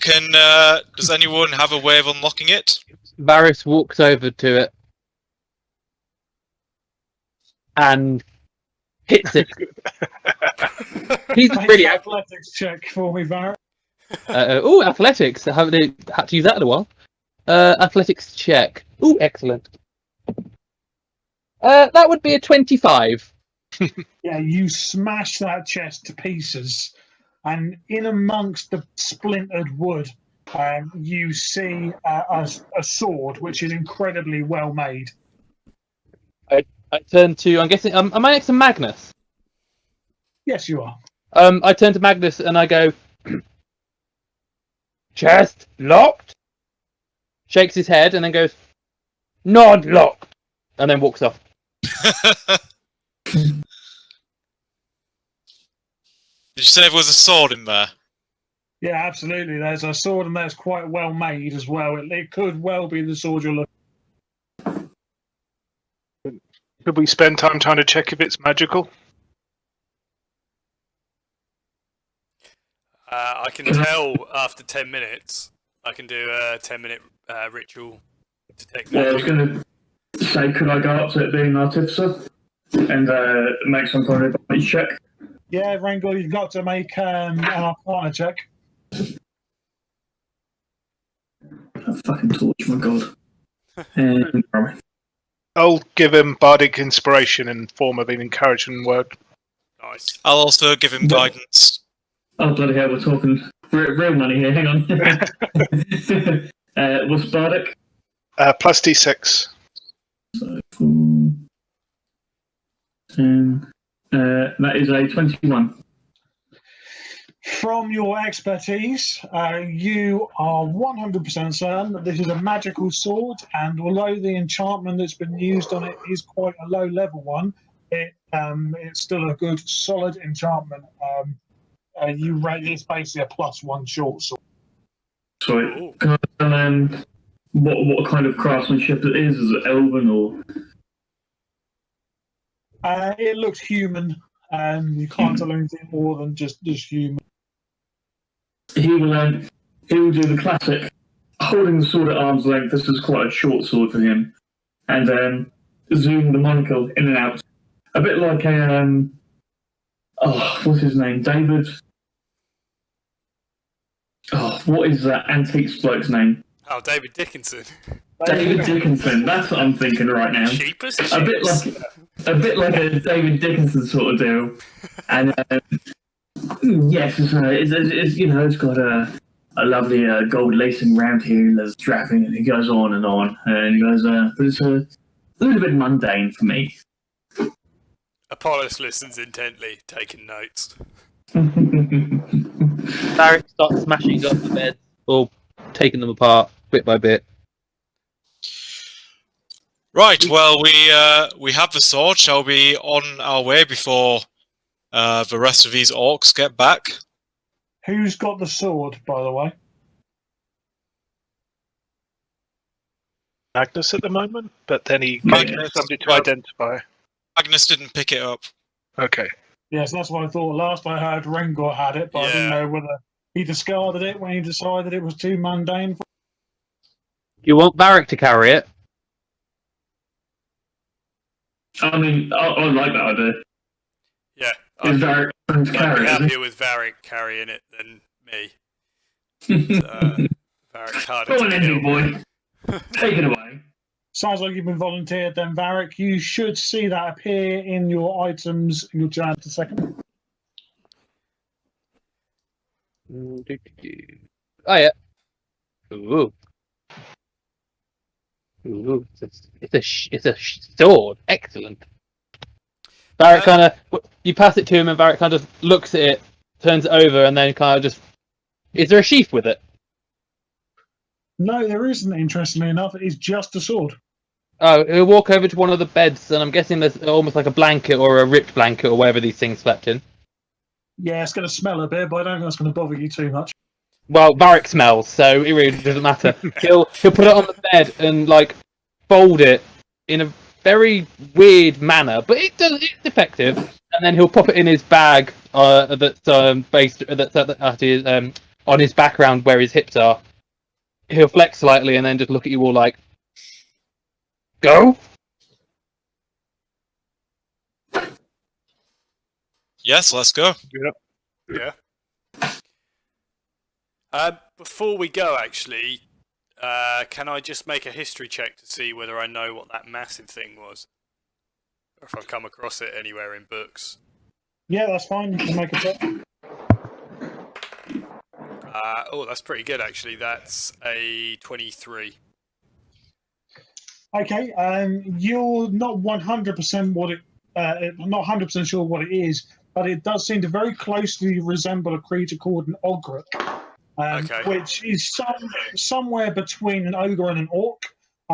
Orc war chiefs typically try and best them in combat or by other ways to try and keep them as pets, and they become symbols of status for orc chiefs. The more ogre an orc chief has, the more powerful he is. Excellent. Cool. Make Hawk disappear and then follow the rest out. So we're all leaving the cave, yeah? Yep. Yeah. Okay.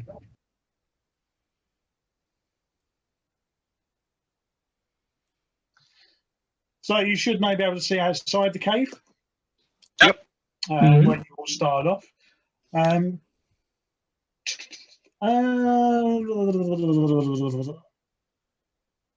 Magnus, can you make a perception check for me? Yep. With or without guidance? Without guidance for now.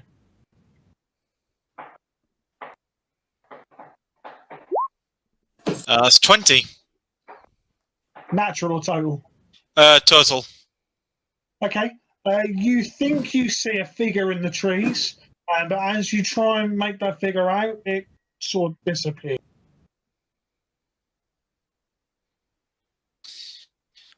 Did anyone else just see some sort of shadow in the trees over there? Varric will take a step forward and look in the direction he points. I'm guessing I don't see anything.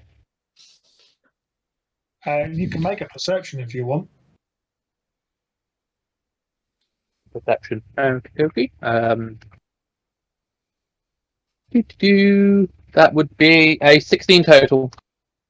No, you don't see anything. And kind of scratches his head slightly and. Huh?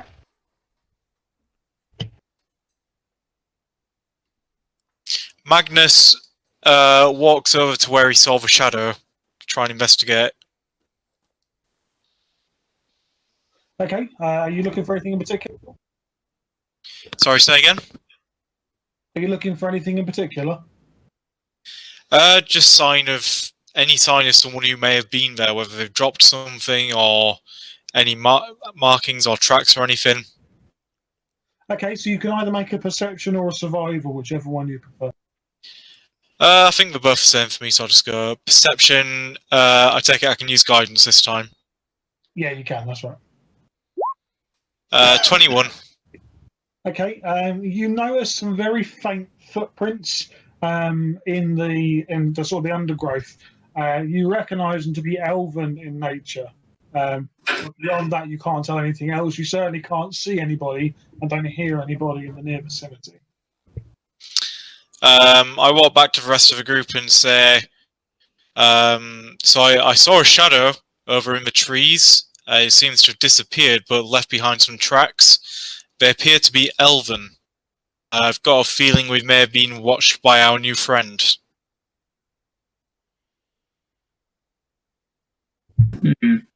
So It- I'm it- worried about him, but I can't miss a chance to get with the gig.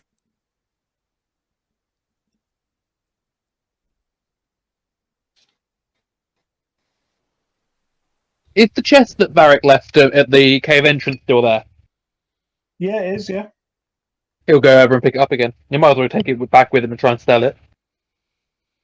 Okay. Yeah. Fair enough. Weren't we under the impression there might be more orcs returning? We should probably make our way. Hmm. Yeah. Yes. Let's leave and go back to. Well, we might as well go back to the Bard's Trousers, unless you want to make a stop at the temple first. I could probably do with some rest. Yeah, we could definitely. Anyone who Take can see some Varric rest. sees that he's got quite large lacerations over his chest and his arms where he's been hit. He seems to be walking around like nothing's happened, but he definitely looks like he could do with healing or a rest. So Magnus is gonna cast Cure Wounds on him. Varric kind of looks at you a bit suspiciously as you do it, but won't argue with you. For a measly 5 healing. Better than nothing. Yep. As some of his wounds start to scar up properly, he kind of looks at you and goes, "Thank you." Who did that again? Was it Magnus? Yeah. He goes, "Thank you, Magma." Bleh. Magnus smiles and pats him on the shoulder. How would everyone try to pat me on my shoulder? I'm 9 foot tall. Yeah, but Magnus is like almost 7 foot and he's got reach, so he can just about make it to the top of his shoulder. It's like trying to touch the ceiling, like you know when you're in school and yeah, exactly. He's on his tiptoes, like just this very gentle pat, like you fought well. Barrett kind of sees you, he sees your hand coming towards him, and he kind of just lowers his shoulder on that side, and then looks at you and grins.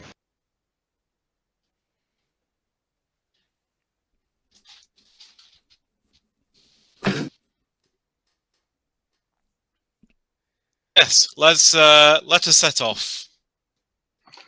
So, did you decide whether you're heading back to the Bard's Trousers or to the? Bard's Trousers. Okay, so you managed to follow the same route you followed on the way there, which means you managed to find your way back reasonably easily. You headed straight there, didn't you, for a meeting? So yeah. So you arrived back at the Bard's Trousers sort of mid-morning.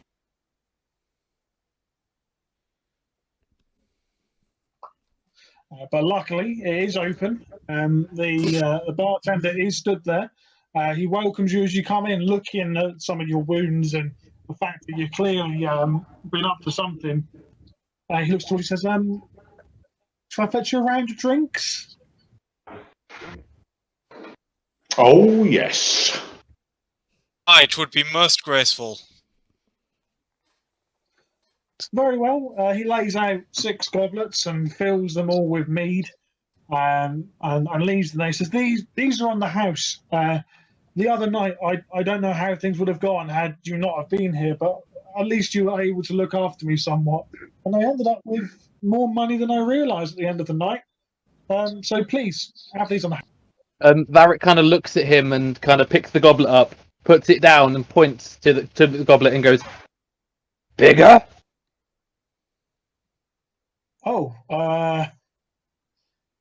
He reaches underneath the bar and pulls out a big wooden jug, empties a bottle and a half of wine into it, and just pushes that. Varric kind of looks at him, grins, and then just downs it. And most of it dribbles down into his beard and across his chest, but he basically wanted a drink.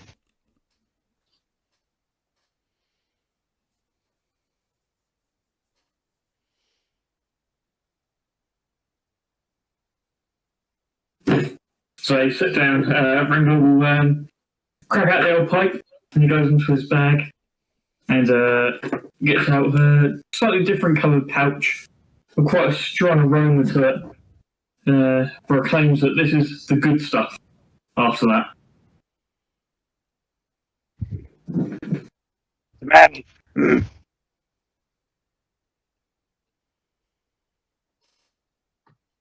So you guys haven't returned to the tavern. Are you wanting to take some kind of a rest? Yeah. Yeah, it's early morning, yeah. I think before I take any rest, I'll expend another spell slot on doing a healing word on myself, seeing as I don't have very many hit points. No, not many hit points, really. I've got 5 whole hit points. Why I love being a barbarian, What because sort of, they were hitting me for about 3 at a time. What sort of rest are we planning to take? Short or long? Long, I would have thought, wouldn't it? Yeah. So a long rest, you could rest for the minimum amount of time, which would take you through to the evening, and then you'd obviously be awake again, or you could take a short rest and be sort of ready to go early after.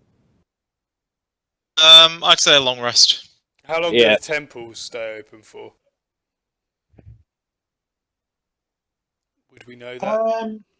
You wouldn't necessarily know. You would have to ask. We have got a few days before we need to meet your elf friend again anyway, so It's true. we could rest, explore a little bit more of nearby today after the rest, and then head out tomorrow. Yeah. Yeah. All right, long rest it is. Okay, so you all head up to the rooms if you want to, or you can stay in the bar area, whatever you want to do. But either way, you all get the benefit of a long rest. Cool. I'm just going to add in, Xanthus is going to get his clothes laundered because he'd be drenched in blood. Amazing. We have a 17 and a natural 1 on the portent rolls. So Oh, expect one of those to come your way, Ash. I look forward to it.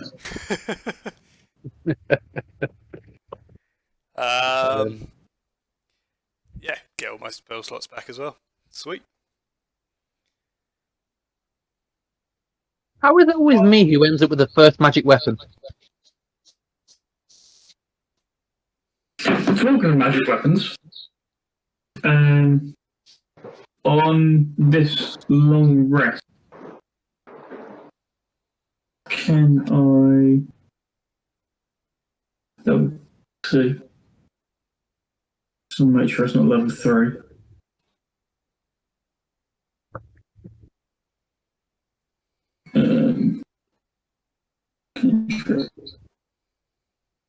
Infusions. Yeah, on this long rest, can I infuse my weapon to make it +1? Yeah, Nice. absolutely, that's fine. Sweet. Can I just check a ruling here? I've got a bonus action called Crimson Right, so I can add D4 extra damage to a weapon, but I only at the cost of taking D4 damage to myself. And it says the right damage is magical and lasts while you hold the weapon or until you complete a short long rest. Now, when it says whilst I hold the weapon, does that mean whilst it's in my possession, or if I were to sheath it and then swap to the crossbow, would that then count as no longer holding it and I would lose that damage? As far as I'm aware, with the version that I'm using for a person in my other game, you have to literally have it in your hands. As soon as it leaves your hands, the right is no longer active. Right, so if I sheathed it and switched to crossbow, I would regain that D4 damage that I'd lost. You wouldn't regain the hit points that you'd lost immediately because you've taken the damage. You will regain those hit points as normal, either through a short rest using hit dice or long rest.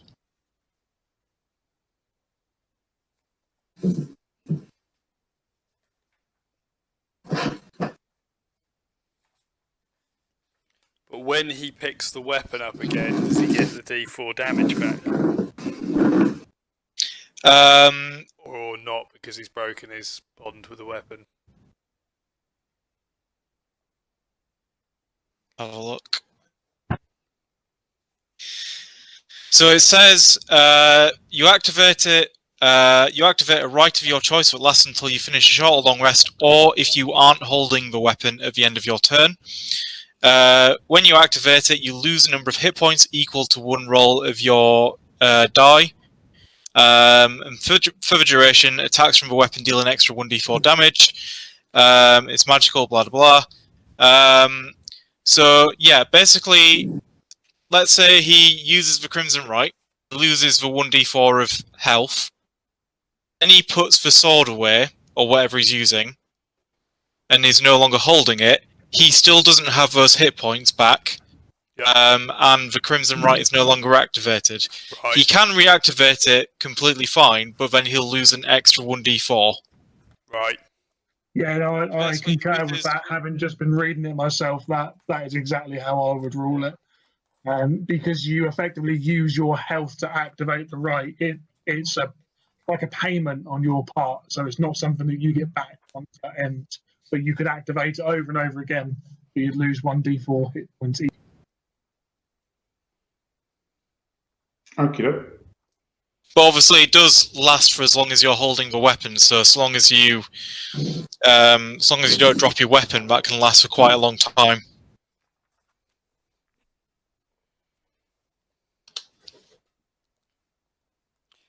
Standard bit of blood magic. Oh yeah. Okay, so you finish your long rest. I'd like everybody to roll a d10. D10 was that? Yes, please. 1. 6. 8. 9. 10. Is it D10, sorry? Yes, please. 6. 6. Okay, Xanthus, you're the first one that comes back down into the bar area, and the barkeeper calls and says, I have a little bit of a problem, and I was hoping you might be able to help. Xanthus will sit down at the bar, saying, "Of course, friend. How can I help?" I don't know if you've seen the notice board outside, but we've got a little bit of a vermin problem downstairs. I could use someone going down and sorting it out, but those rats seem rather large. Are you saying you have a cellar full of rats? Yeah, we do. I mean, I've been storing the supplies on this level and not going down there, but I've been meaning to get somebody to go and sort that out for me. But seeing as you're here and you appear to be more than capable, perhaps you and your comrades might be able to help. You cut out a comrade, sir. Might be able to help. I'm sure we could manage, seeing as you're being so hospitable. I'll probably wait until one of the slightly more capable fellows gets up, though. Oh, they're only rats. How hard can they be? I mean, I'll take a look. Where's the cellar door? If you want to wait for your friends, that's absolutely fine. I mean, I've waited for a couple of weeks now. The cellar doors are just outside and round the back of the building. They're unlocked because I was hoping somebody would just find them and deal with them. But Yeah, I think what Xanthus will do, he doesn't see himself as an exterminator, so he'll probably prop up the bar and wait to convince somebody. well, I'll leave that with you. But when it's done, I may have a small purse of coins for your trouble. That sounds more than fair. I think it was Varric who rolled the next highest. You can enter the bar area now, closely followed by Apollos, because I'm kind of guessing you guys. Yeah. Yeah, Apollos has now got an owl with him instead of a hawk. Just staring at this owl as they walk past, and then kind of shakes his head and carries on down the stairs with a thump, thump, thump, making sure he doesn't bang his head on anything that's low hanging again. And then Bryn and Rengor, you follow closely behind as well, and then Magnus as well. So you all end up back in the bar. Yeah, Varric yawns, quite unknowingly, just in everyone's faces as he just sits down. He moves things out of the way so he can sit on the floor.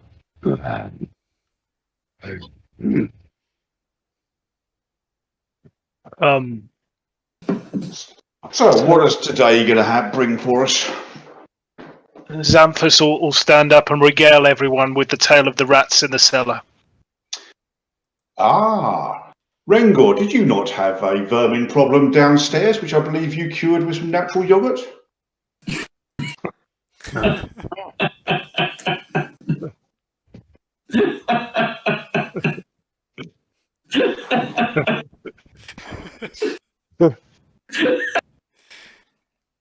Wonderful.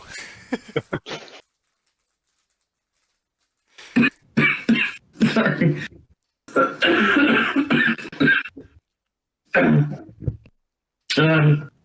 Well, you see, Brent, Zambus like the man look with some fur rather than the no hair shaved look that I can see that you like to adorn throughout most of your body. Absolutely. Nowhere for those little blighters to hide.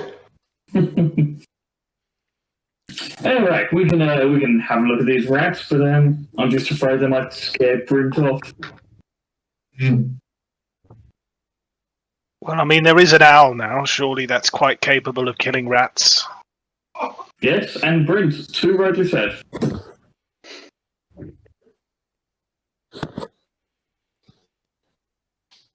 Some of the blood from the orcs we slew is still slightly encrusted on Varric's great axe, and Varric's just kind of sitting there, leaning on this thing, and just looks at you all and goes, "Kill, go." Xanthus stands up and said, "I believe it's round the side. Shall we get on with it, and then we can have breakfast?" Dinner. Sounds good. Dinner. Tea. It's called tea. Dinner. Breakfast, dinner, tea. Dinner. Tea. Dinner. I think we can agree on the levensies. Do you want to argue with Varric when he's holding a weapon? It's dinner. Yes, Magnus is also holding a weapon, and he has the power of God and anime on his side. Yes, but you fell down after a couple of hits. Varric didn't. Let's go. Carry on. Yeah, but Magnus knocked down the big fuck off orc guy. Varric didn't kill him, but he did kill a lot of orcs. Anyway, let's be off, and then we can come back for some tea. You both got as many kills as Hawk, so enjoy that. Don't you dare call that thing Hawkeye. Hawk the Diviner. With that, do we head out to The mighty cellar. Let's go. Let's go kill more things. Okay, who's going in the cellar first? You find the cellar doors pretty easily. It's not too difficult. Well, Varric quite happily walk in first if no one else goes first. Okay, so the way we're going to do this, actually, let's do it slightly differently. Let's all roll initiative now. 4. Okay. 8. Wow. 18. Why am I rolling high? 2. I missed everything all of you said. Good times. You're above. Doesn't sound like it. Varric got 18. 18 for Varric. Anyone else? 15 to 20? 19 for Apollos. 19 for Apollos. Anybody else? Did you roll for your familiar as well, Apollos? Oh, I didn't actually. Let me see what that got. That's a 3. Okay. Anyone 10 to 15? 5 to 10? A 9 8. for Xanthus. So 8 for Bryn and a 9 for Xanthus. Rengor, what did you get? 4. Oops.